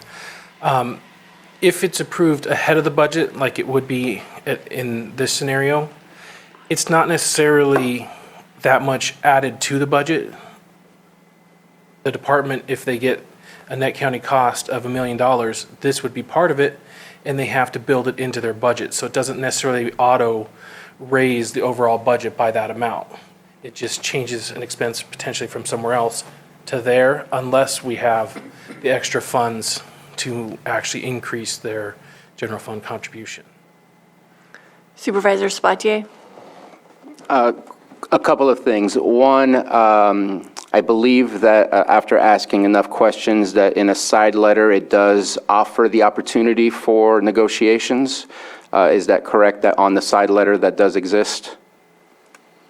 I don't think it does because we're just increasing the contribution. It's not changing any significant work conditions, so I think it's just a courtesy note. If we're just changing the contribution. If we were restructuring it to be 80/20, that would increase the single people's cost, so that would be a change in working conditions and would take money away. This is giving money back to staff. So I really don't see it as a negotiation. And I wholeheartedly disagree from the perspective of a union. Is this what they want? Have they requested that this is what they want? So we don't even know what they want. I'm going to pause and see if County Council has a comment. Yes, so typically the meet and confer requirements under the MMBA, Myers-Brown Act, which deals with the negotiation terms, provisions between the county and the bargaining units pertain to wages, hours, and other terms and conditions of employment. I believe historically, when side letters come out, there is a signature field for the union or union representative to sign off on. And so the part of the purpose of the side letter would be to provide notice to the union such that if they want to pursue, say, a meet and confer, a further meet and confer, then that would be the starting point of that. And as always, our office is willing to work with HR to hash out the meet and confer requirements, the applicability of that, and the and anything further from that point. And I think that, I mean, we've done things, and what we've done seems more of a, this is what we're giving you, rather than an actual negotiations. And I'm not seeing the changes that we claim we should be seeing, and maybe we should change our strategy to ask what the people who work for us would like to see from us, rather than telling them, hey, here's what we're giving you. Because just because this is what we're given may not be what they're asking for, what they actually want from us. I've been on the other side, and if somebody's offering something, I might come back with a little bit of something different. And I just think it's a healthy relationship to have. And I'm not seeing us having, from my perspective, I'm not seeing us having those conversations. I know that Mr. Carter brought up the LACTF. I'm never going to remember the exact acronym. And no offense, that's one-time funds. I want to make sure that we have the continuous funding to be able to make that happen. And you also talked about that departments are going to make do with fitting it into their departments, but that's going to take away potentially from some of the services or the contracting or other things that we would be paying for to render the services to the community. And those are the things that I have to keep reminding myself of, that we spend a lot and we have to do a lot in order for the quality of life in our communities to enhance. And it's that balancing act of how do we keep our employees, how do we recruit good employees, and how do we make sure we're rendering those services. And that's why I until I know with the budget that everything is clear and clean, this is a great idea, and in my opinion, just remains a good idea until further notice from me. But we do have the opportunity next year to start with our negotiations and to look at making some, hopefully some more significant changes that will work for everybody. But this is a way that we can give some temporary relief to staff that are really, really hurting because of these increases in healthcare this year. I mean, that's a lot of money that people weren't expecting to have to pay. Final question. What is the percentage that you expect healthcare to increase, just because that's what we're paying as well? Between 9 and 13% is what the projections are for next year, and probably more the following year, because the following year is our shore-up year, where utilization comes into play. And now that we have people going back to the doctors and able to seek services, I think we'll see a bigger increase a year down the road. Yeah. So we have to more make- utilization than the pool. Yeah. So, I mean, this is a quick fix, but next year is when I hope that we can really get into making some I do know what groups, I mean, we do have a group that has consistently asked for 80/20, and that is corrections. But that is, it's going to impact the single families or single people more, because then they're picking up more coverage. And, it was a broad discussion when we did the sheriffs of the whole group. And even though the single people knew they were picking up now $300 a month in some cases, they wanted to do that to cover the families in their unit. And so that definitely will take negotiations. I do know that is a group that asked for that. I'm not sure our other groups would go for that, but increasing the family or increasing the overall contribution helps those people that are that have their family. That's a $500 pay increase right back to their paycheck for those people who have to have their families on. Yeah, and our job is to serve the community, but at some point you have to put the oxygen mask on yourself first, and you have to care for the staff that was in here today and make sure that their needs are being met, not at the expense of other programs. That investment, in my mind, has to be there. Supervisor Green? Yeah, thank you. And just to clarify for the singles, it'll go up to $1,500, but if their cost is less than that, they're not going to get a bonus in their payment. It's just going to cover the actual cost of the premium and no more. So just to be clear for everyone tuning in, and I think you're right, depending on the unit, not everyone is going to be looking in the future when we negotiate these to be going out of pocket for singles to help out their families with children. It's been an interesting mixing of metaphors. I appreciate your comments, Supervisor Sabatier, and I know budgeting will be an ongoing dialogue. But we're in a hole, and it's hard to fall off a cliff when you're in a hole. And the hole right now I'm focused on is recruiting and retention and the nonstop. I mean, it's been nonstop when I was a line worker, and now that I'm here, just how much healthcare costs are hurting our employees with families. And I think it's prudent and necessary to address that now, even though there are longer-term questions about all of our various sources of funding. But I see a very solid plan here, and we don't even know exactly how many people are going to dive back into family coverage with this additional, basically, stipend. But we have to start somewhere, and this is, I think, a very reasonable plan. Okay, I'll open it up for the public. I'm not seeing anybody in the chambers. We do have someone in Zoom, Patrick Sullivan.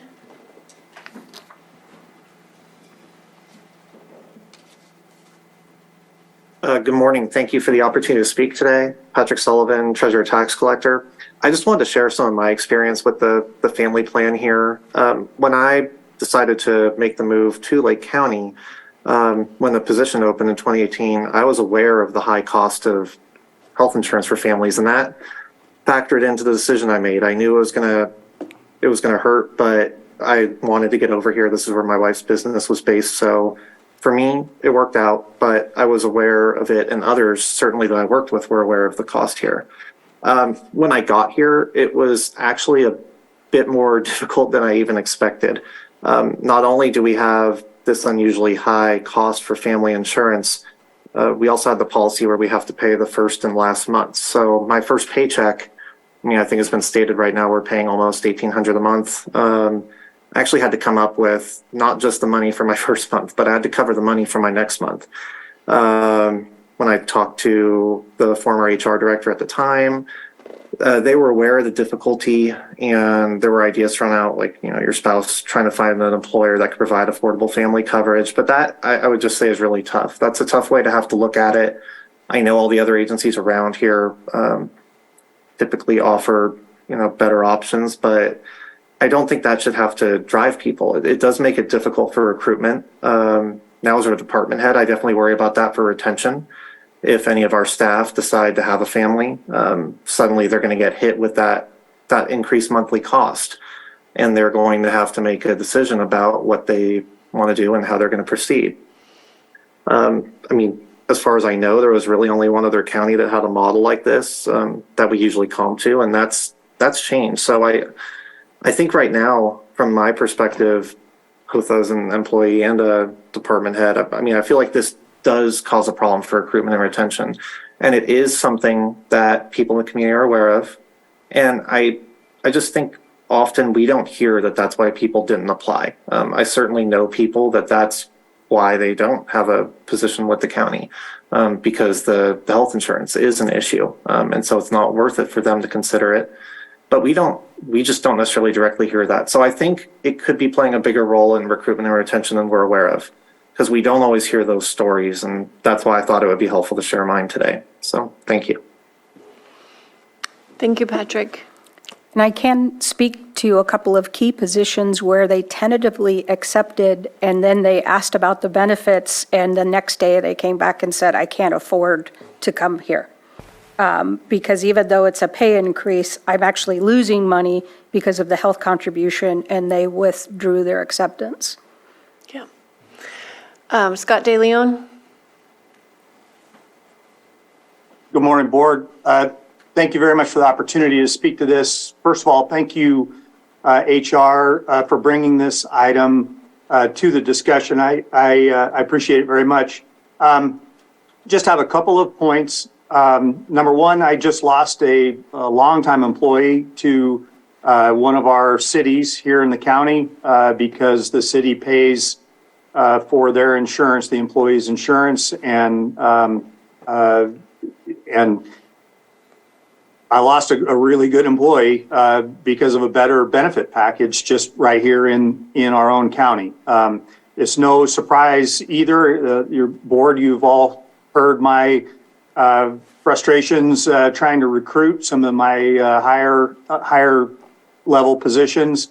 Again, kind of echoing some of the things that Pam and Patrick just said. It's difficult to get people to come here once they see the benefit package. And finally, my last point, there's been some talk about impact to the general fund, and it seems to get lost. And I just want to make the point, self-funded departments pay this contribution. And so, you know, for the road department, and believe me, I'm not advocating against this because I really think we need to do something to improve our situation here, but for retention and recruitment.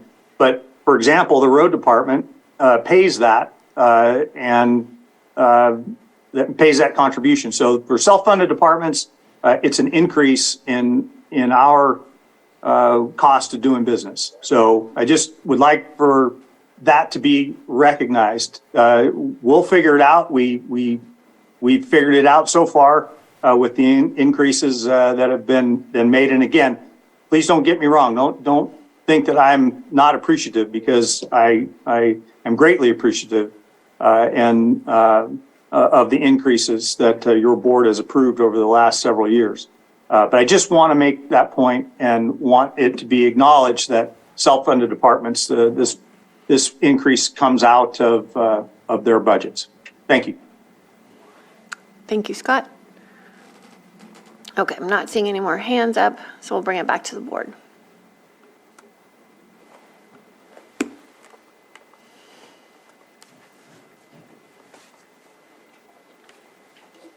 Okay, no more discussion.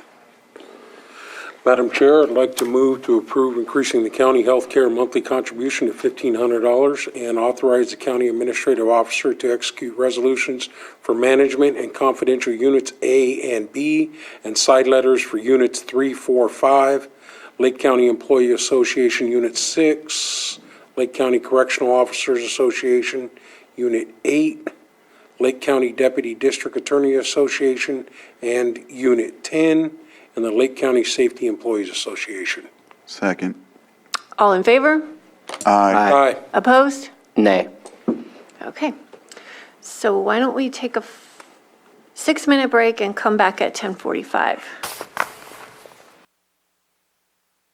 Okay, welcome back. We're going on to our 7.3 item presentation of Lake County Hiring and Diversity Report for 2022 and consideration of drafting a request for proposal to hire a diversity and inclusion consultant to help develop training, goals, and a plan to improve diversity and inclusion within Lake County's workforce. Human Resources. Thank you. So in July of 2022, we started advertising with Careers in Government and using Diversity Boost. Diversity Boost automatically distributes to the 8 career boards listed below. And we've observed the following improvements since we started advertising with them. We have increased our Hispanic applicant flow by over 200 over 2021. We hired 17 more Hispanic employees over 2021.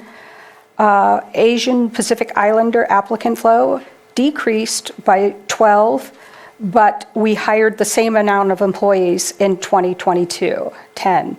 Black applicant flow decreased by 44 applicants, but we hired 2 more Black applicants over 2021. We increased the American Indian Alaskan Native applicant flow by 199 applicants over 2021 and hired 56 more American Indian Native employees over 2021. So I've shown illustrations for applicant flows for the last 3 years. You can see our applicant flow strongly mirrors our population. But I think using this new job board has increased our flow. I think we'll see greater improvements over the next coming year because this happened right in the middle of COVID. So we had less applicants overall as many people dropped out of the market. In a year and a half ago, we completed inclusion and diversity training with our management team. And I would like to propose that we hire a consultant to increase training, increase goals, and help develop a plan to increase our diversity and inclusion in Lake County. Questions? Supervisor Spatier? Thank you for bringing this to us. This is actually a conversation that started prior. I mean, I guess it's been happening for a long time, but I know that I had this conversation with our prior CAO, hence what eventually came out, the diversity, inclusion, and I never know the full title of that committee since I'm not on it, but the committee that's been working on some of these things, and I was always looking for internal change. So I appreciated reading because I was not aware, even though I've had recent conversations regarding this, I was not aware of the changes that had been made to reach out to specific groups to ensure that we had a more diverse candidate pool. That's awesome. That's really good news. I love the numbers that I see, but I also remember seeing the full numbers of our staff, where we stood as far as our demographics in comparison to our communities, and it was not a highlightable situation to brag about at that moment in time. Our staff work hard, they do their part, but diversity is an important factor to make sure that we represent our communities well in our staff. I agree with a portion of this, but disagree with one part. I think there's stuff that we can continue to do that I don't think we should pay somebody to do for us. I think there's some very simple things that we can do. I don't know if we have a policy for a diversity hiring panel. Do we have a policy that ensures that we have a diverse panel that is interviewing to make sure that we're showing diversity, to make sure that we're creating the most welcoming and comfortable of situations for whoever it is we have? I know many other government agencies and colleges have equal opportunity statements that you submit. And I would hate to pay for things that are very kind of obvious that we can do and get accomplished. But there's other parts like the training, we're not experts in order to develop that, and I think that we do need that. So to me, I'm okay with moving forward, but the details, I want to make sure we're not paying for things. We've had consultants in the past, and I'll just be blatant, where it just seemed like, okay, thank you for sharing with us the obvious stuff that's available for us to do. Everybody in every county in California is working on this stuff, and so I'm sure that we can easily get some information from those counties as far as what they've done and what the results have been, and I would like to make sure that we do those things prior to paying someone else to tell us to do those things, or I don't see that as a good use of our money. So I'm okay with moving forward, but I just needed to make those statements that the details and what we're asking them to do, I think, is important, because I think there's more that we can do. And just a question as far as, and I'm sorry, I keep forgetting the name of the diversity and inclusion committee, but is there a role that committee can play in the future to kind of continuously looking over those policies and providing advisory comments to the board and things like that? And I think there is. I also think that we need to have key department heads of the bigger hiring opportunities sit on that board. I think a member of HR should sit on that board. But if HR doesn't do the hiring, we do the eligibility, and then the list goes to the department head, and then they hire. So I think unless we develop some clear training and guidelines, and I do remember in our diversity and equity and inclusion training, many managers, lots of things were brought to their attention, and their thing was, okay, what's next? How do we make improvements here? Knowing that in our community is approximately 70% white, how do we make improvements? And I think that's where the coach is here to help us, so that we can start thinking about how to make improvements, but it has to become a goal. It has to be clear direction. And since HR doesn't make the hiring decisions, we have to come together as a management team and say, this is our goal to make these improvements. And I think one of the first things in looking at that is data, is to be able to look at this data. I didn't take our current staff because I can't do anything about who was hired before. But if we start looking at this data and we even break it down by departments, then we can come together. So I do think we need our management team involved with this, and it needs to become part of basic operations, that they start making these considerations, just like we have a veterans preference, and on panels, we give points to veterans. Maybe this is something we should look at for diversity and inclusion. So I think it's a much bigger conversation, and I think we do need a little bit of guidance in setting the bar and then starting to measure and then making changes. And we have opportunities. There's a lot of different departments that are changing right now. This is where maybe we start looking at this. Maybe we look at a recruiter that specializes in equity and diversity, sorry, to help hire on some of these key department heads that are coming up right now. The committee, though, is public-facing. It's not an internal committee. Supervisor Crandall? What's that? I'm sorry. It's public, you mean? Yes, it's a public committee, so it's not looking at our internal practices. But I know that we've worked with them on a few things where we've looked. You and I met with some of the facilitators about something. We did. Yeah. I was only briefly on that committee, but it was No, it was something on, were you on that? You were on that with me, that's right. for like Yeah. a month or something. But I think it's sort of a different work plan, isn't it?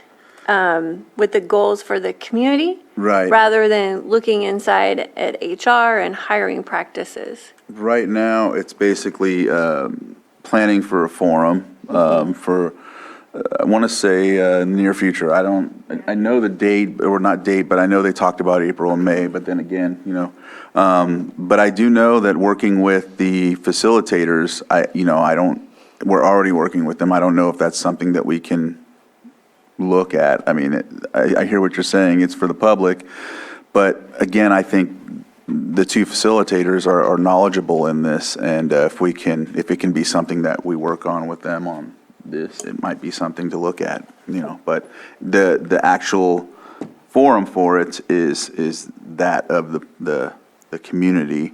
But there's 3 basically work groups: health, law enforcement, and education. Yeah.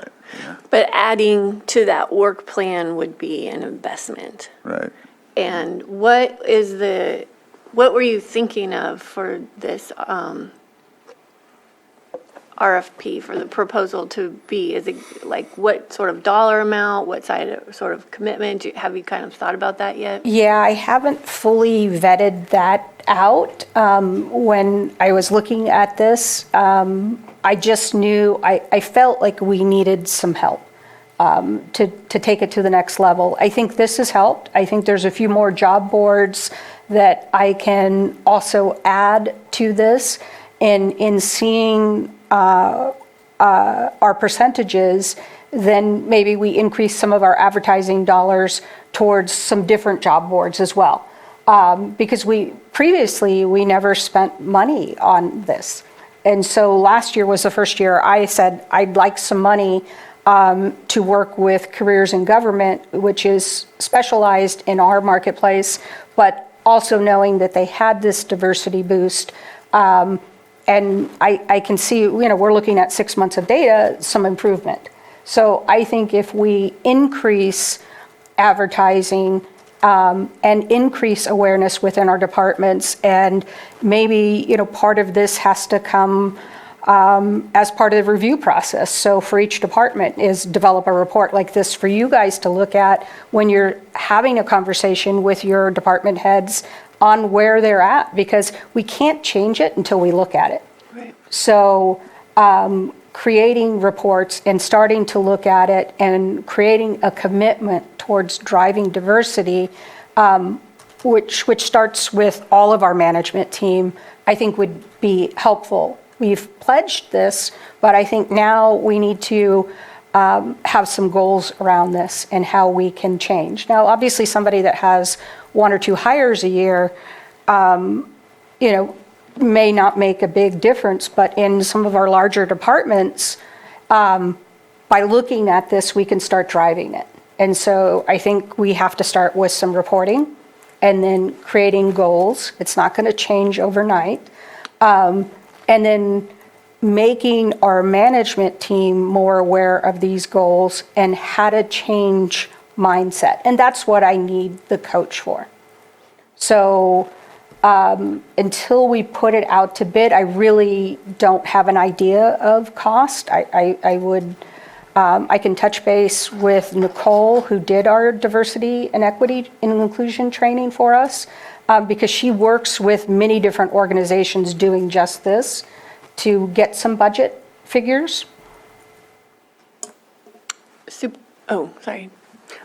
I just wanted to augment what Pam is saying. I think there's 2 paths I can see clearly. One is the outside recruitment and options to draw in a more diverse workforce, but also developing the toolkits for the the department heads and their team, give them those skill sets and training and how to keep that mindset of diversifying their workforce and how to achieve that, and what other options do they have for recruitment, or even developing pipelines from the community college or the high schools as far as diversity. Those are just my thoughts. I left my pen in. Okay, let me get to Supervisor Green first. Then we'll get to you and your lotion. Thank you very much for bringing this forward. Yeah, I don't know how you would scope it. I don't know what the cost would be, but strongly in support of an RFP to start asking these important questions. And although this report kind of focuses on ethnic cultural differences, I want to highlight one of the things that just stands out to this day, and that's and it's not a criticism of anybody. I want to be very clear, not a criticism, but there's gender imbalance in some of our departments that is pretty striking. And I know when we're talking recruiting and retention, any warm body and a vacancy, you take what you get. But that practice, you take a look at an org chart or two in some of our departments, and through nobody's fault, we tend to be falling into some gender stereotypes as far as where people are landing in some of these positions. So. And I think that is a issue that the county has to wrestle with, both in terms of diversity, equity, inclusion, but also delivery of services. If we aren't showing appropriate balance in our workforce, but we're dealing with a very diverse community, we're sending subtle little signals when they're seeing people at the front counter in certain occupations, people out in the field in certain occupations. And so I think gender balance among ethnic identification is something this county does need to look at very closely. Supervisor Crandall? Yeah, I'm glad you said that, Supervisor Green, because that's what I was going to basically look at too, is the way we conduct sexual harassment. Maybe that's something we look at as having a diversity type of training as well, because I still need to do it. Actually, I've been given the document, but we have to go through that training and sign off on it. And if we can get to that point of having diversity, equity, inclusion type of training, it kind of gets it on this, not the same level, but you get that rather than going further into having like your concern, having to RFP for someone to come and do that training. We can get to a point of where everyone's watching a video initially, showing that we have some sort of policy or something in place. And I know that that's what this is about.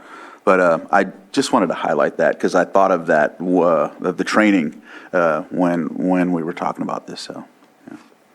And I do think we'll get there, and Vector Solutions has diversity training, but I think the initial kickoff, it's an important conversation that maybe needs to be in person the first time, and then we have this as follow-up training, because you need a seasoned professional to guide the conversation so that conversations don't get emotional or out of hand or go in a direction we don't want them to go.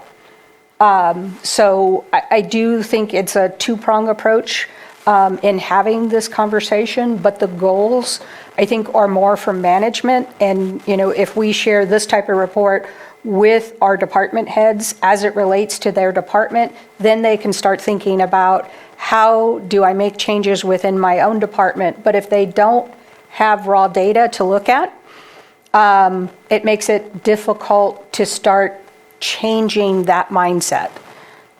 So first, I think we have to start looking at it. We can't change it until we acknowledge it, until we drive the change. Supervisor Spatier? I just want to comment on something CAO Parker said, and I think supervisors should be involved in all future trainings. We deal with the public, and we also hire and deal with personnel issues. And I think that it's important that we do exactly what we would like everyone else to do, because we're not perfect by any means either.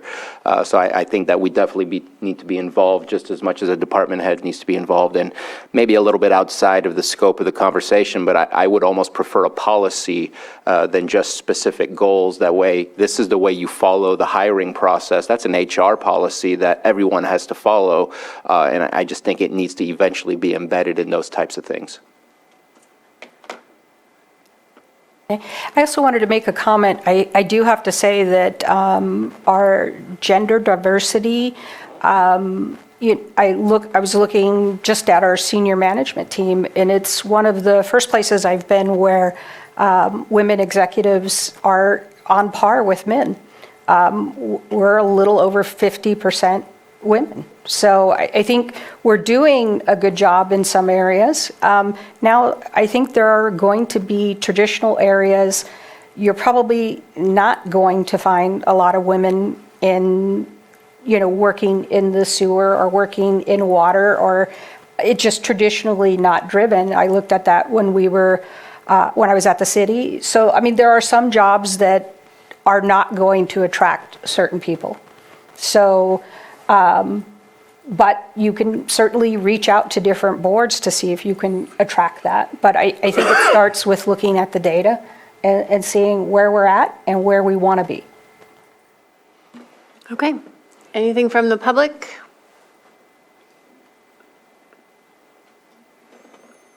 All right, we'll bring it back to the board.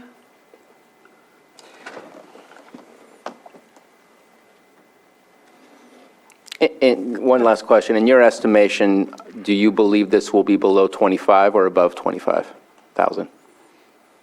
Probably. Because that makes the difference between coming back to the board or not. I would think it's going to be at the 25 and above mark. Because I would ask that, I think we're all interested in enhancing our capabilities to attract more diverse candidates and hire more diverse candidates if they meet the qualifications and whatnot. So I think even if it is under 25, I would like to request that it still come back to the board, because I think we need to continue to talk about it in a more public way than just in a private way. I'm in agreement with that. That's just my... No problem. And I wanted to speak to one more point. You asked about how our hiring boards are comprised. Really, that's set up by the department head. And if you have over 25 applicants now, then you're required to have a hiring board. And the department head sets the hiring board of one internal expert and one external expert. We might have to develop some guidelines there, but it really depends on the makeup of the department, because you might not have a diverse subject matter expert given the makeup of our personnel. And I think that we can make policies that figure out how to deal with that to ensure a diverse hiring panel. I think that's just as important as what's sitting in the seat of people being interviewed. Okay. Action? There's nothing further. I move to approve drafting a request for proposal to hire diversity inclusion consultant to help develop training goals and a plan to improve diversity inclusion within Lake County's workforce, and to bring that RFP back to the board for review and approval. Second? All in favor? Aye. Opposed? Okay, thank you. Thank you.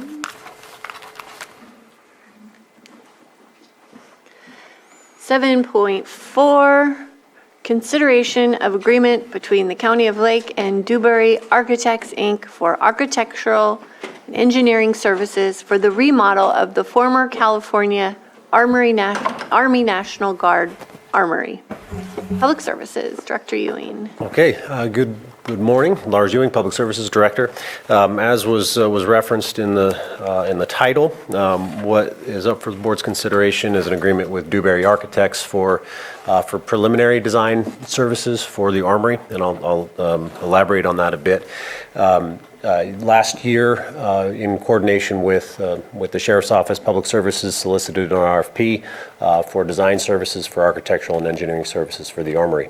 For some background, as your board is well aware, the county owns the Armory, and the intent is that would be renovated, or the term in the architectural world that I have since learned is adaptive reuse, for a sheriff's administration center, to do a lot more than just sheriff administration, but to be renovated, remodeled for that use. Initially, the idea was to solicit proposals for the cradle to grave management of that design, meaning programming, preliminary schematic design, design development, construction documents, all the way through to construction administration. In consideration of the lack of kind of preliminary awareness of what the vision is, it became apparent that it was challenging for the consultants to scope out to include costs for the future design when it wasn't defined what that program was at the beginning. What is it going to be used for? How many spaces are they looking to design for? So we scoped it back down to just for the scope of work being proposed. Essentially, it's just that preliminary design phase. So it's a feasibility assessment, schematic design level work. So that's what the scope of this agreement includes. So I want to be sure that your board is aware that once this work is done, we fully anticipate moving ahead with what's called design development and construction documents. What most people kind of think about when we're talking about design for a building, but this is the preliminary work. So Dewberry Architects was selected. We received 7 proposals. Dewberry was ranked by a consultant selection board as the highest ranked firm. And I'd recommend that we move ahead with that initial phase. The dollar amount is $247,926. The scope of the work is anticipated to be complete for this work in about 4 to 5 months, at which point we would, as long as Dewberry is performing satisfactorily, we would anticipate getting a cost proposal for the next phase of work and move forward there. Funding is included in a couple of different budget units, and this is certainly in line with what I expected to see for a cost estimate of this phase of work. Great, thank you. Any questions? Happy we're here. Yeah. Any public input? Seen any? Okay. Bring it back to the board. Move to approve the agreement between the County of Lake and Dewberry Architects Incorporated for architectural engineering services for the remodel of the former California Army National Guard Armory and authorize the chair to sign. Is there supposed to be a number or we're good? No? That's it? All right. Okay. Second. All in favor? Aye. Opposed? All right. Let's get started on the armory. Absolutely. Exciting. Thank you. Thank you. Okay, 7.5, consideration of contract change order number 2 for the Hill Road Correctional Facility Tower Electronic Security Upgrade Project, bid number 22-30. Public Services, Director Ewing. Okay. Good morning again. For the board's consideration, change order number 2 for the project that is just nearing completion. The scope of this work, which is only about less than a 3% contract change order, is to add some lighting, some switches, some outlets, basically for correctional officer and for their efficiency and operations in the control room. This was recommended by the contractor, and then in discussions with jail staff, they were very supportive of it. So we requested of the contractor a cost to complete that work, and that's where the $12,155 comes from. Okay, comments, questions? Public?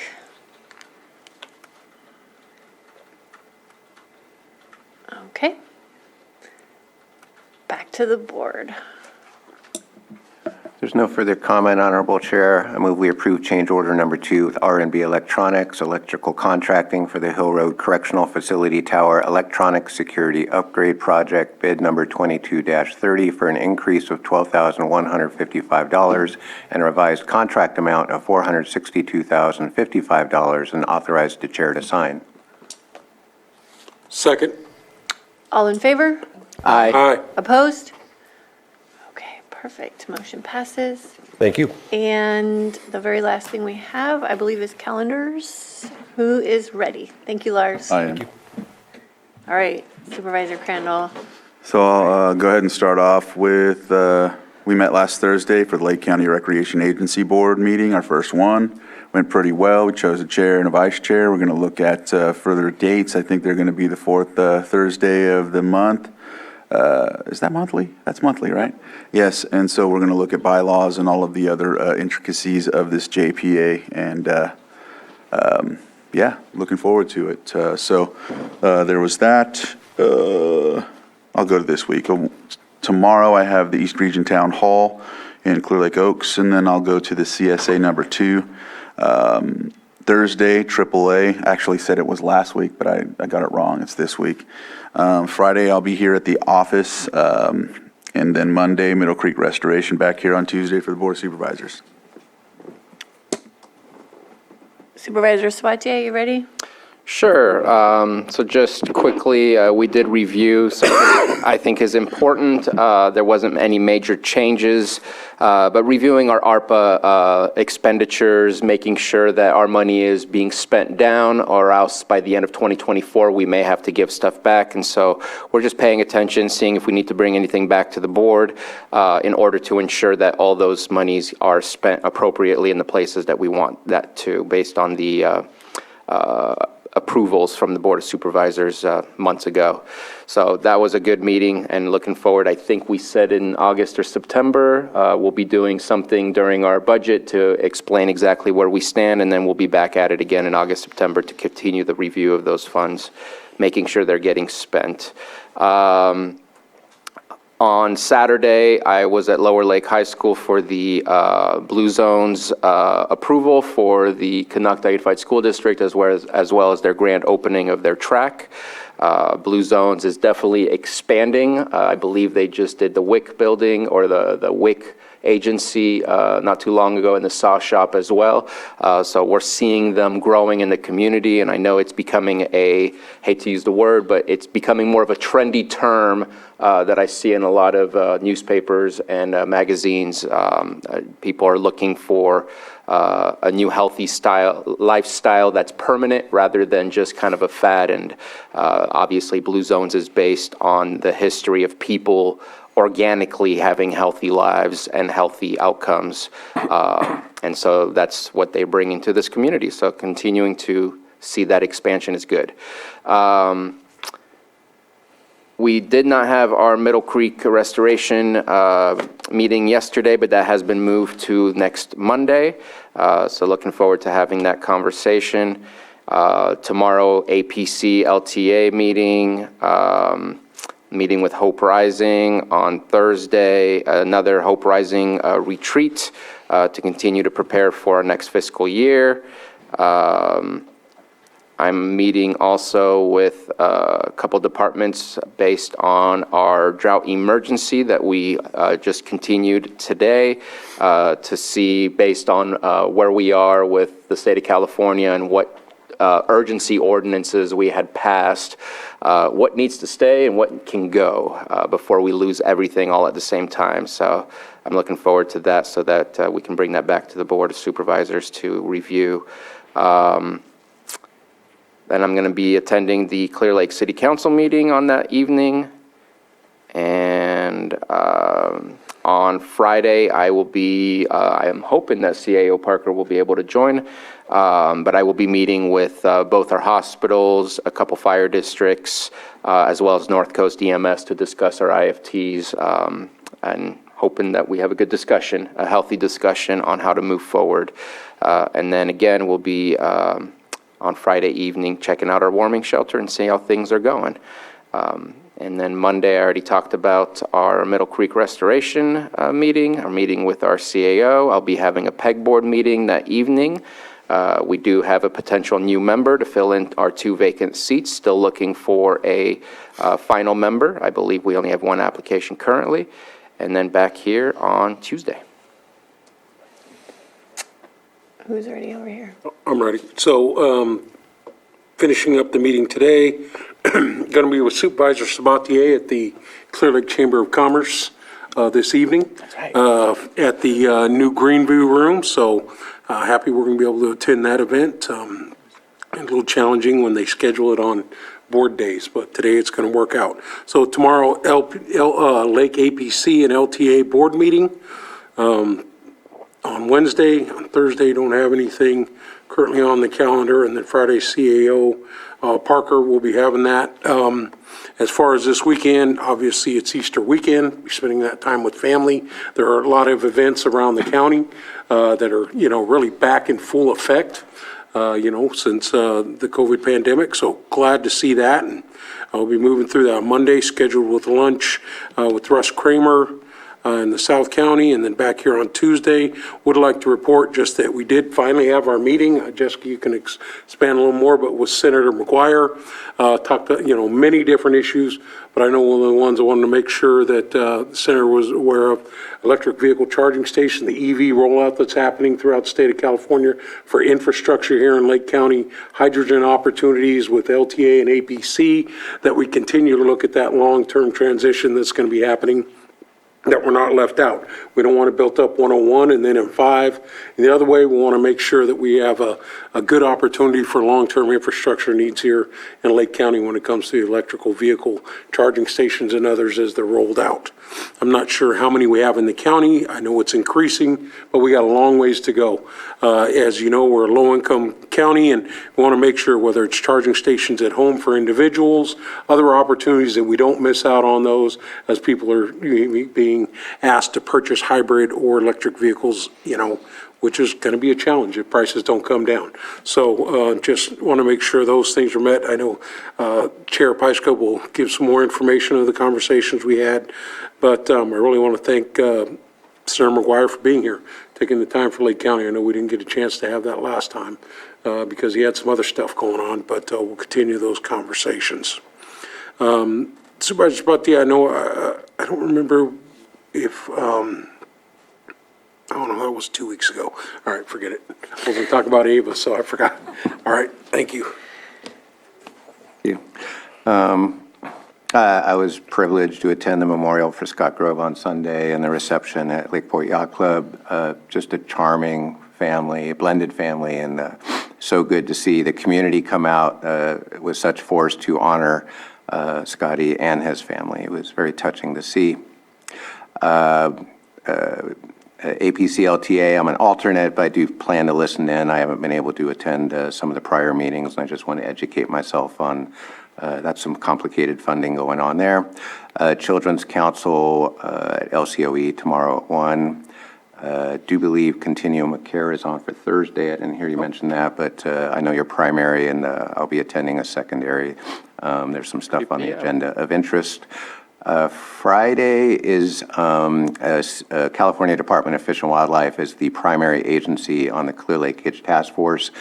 We do have some staff assigned to it. I'm not entirely sure who it is, though. So although policy people won't be tuning in, I just wanted to highlight they are meeting monthly on the first Fridays. And this last Friday, CDFW put out a press release highlighting all many of the efforts that they've put together over the past several months to kind of drive the Clear Lake Hitch recovery. And they also announced that they committed $2 million in state funding this year for this effort. So kudos to CDFW for taking a leadership role on that.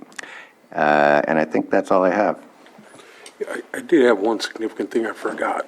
In partnering with the South Lake County Fire Protection District, Middletown Rancheria, we had our first test of our siren for the South County that was placed on the Rancheria yesterday. Definitely works, woke people up, but hopefully what it'll do is push down that canyon almost all the way to the county line. We're trying to get that confirmed, but definitely helps out with just that alertness and awareness.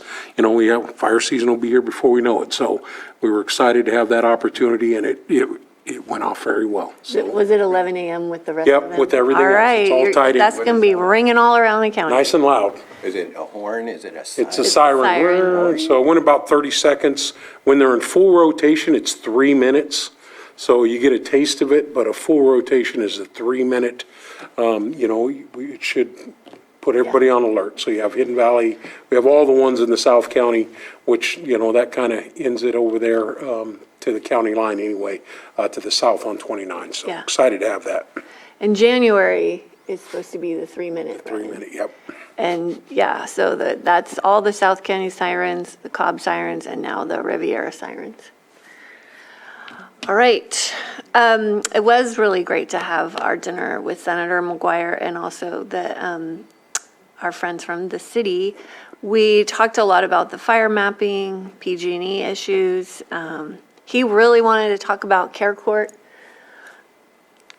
And the North Coast region is going to be up next for going and starting the process. And he's going to be inviting us to, I think it's Mendocino County in July, to kind of walk through what all of that looks like. So he's very excited. So we'll just see how things unroll and how we can participate in the process in July. Had a lot of meetings last week, but everyone else covered it, so that works for me. Tomorrow, agenda review at 8:30. Oh, I'm sorry. I did have a couple meetings yesterday that no one else was at. There was an intro conversation with WRA, which it's an organization in Sonoma County that does a lot of the environmental work. They're a consulting company. They write grants.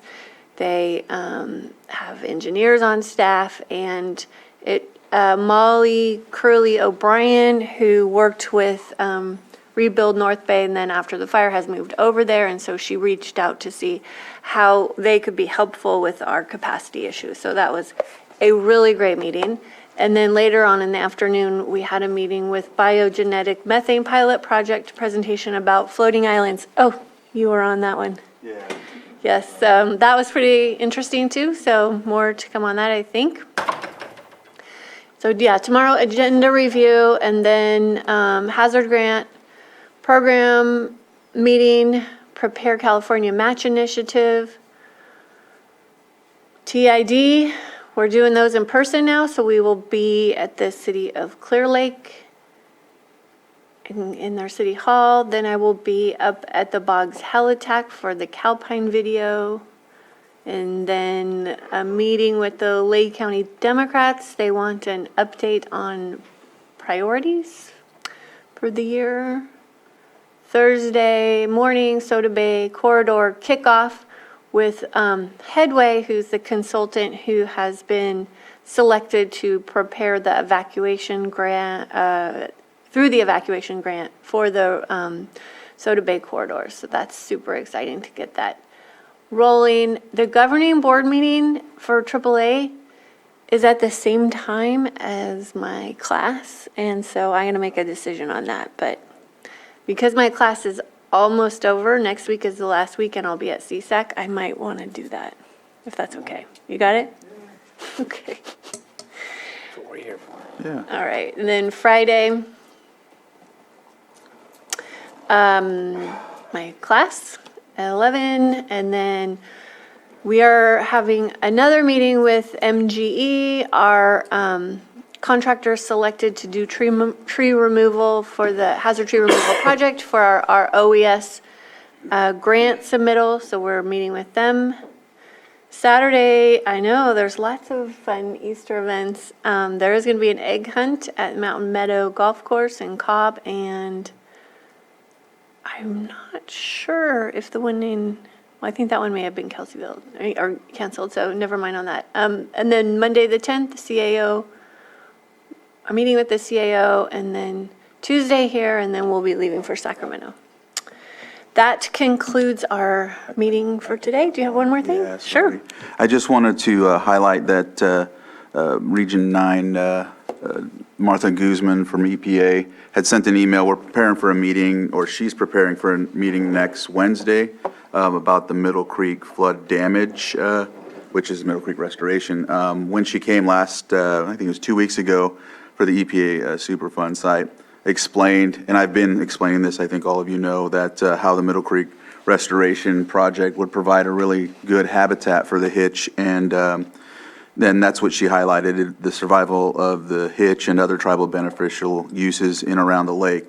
One of the strategies was to utilize the whole of government to fully realize that Middle Creek restoration, reduction, and ecosystem project would be beneficial to the survival. And so she's setting up a meeting for, it conflicts with the Tribal Water Summit, but inviting different tribes, different governments, and also the Department of Water Resources and Army Corps apparently are going to be present to discuss where they're at with that. Wade Crowfoot even chimed in the email as well, talking about the administration for the state is working across tribal and federal, state, and local governments to Save and Recover the Clear Lake Hitch. And so that's exciting. That'll be next week, of course, but getting some comments in by Friday to go ahead and get ready for that and make sure that emphasize how important that project is to the survival and go from there. So just letting you all know. Thank you. Okay, well, thanks for joining us, and that is it for today. This meeting is adjourned as we have no closed session items.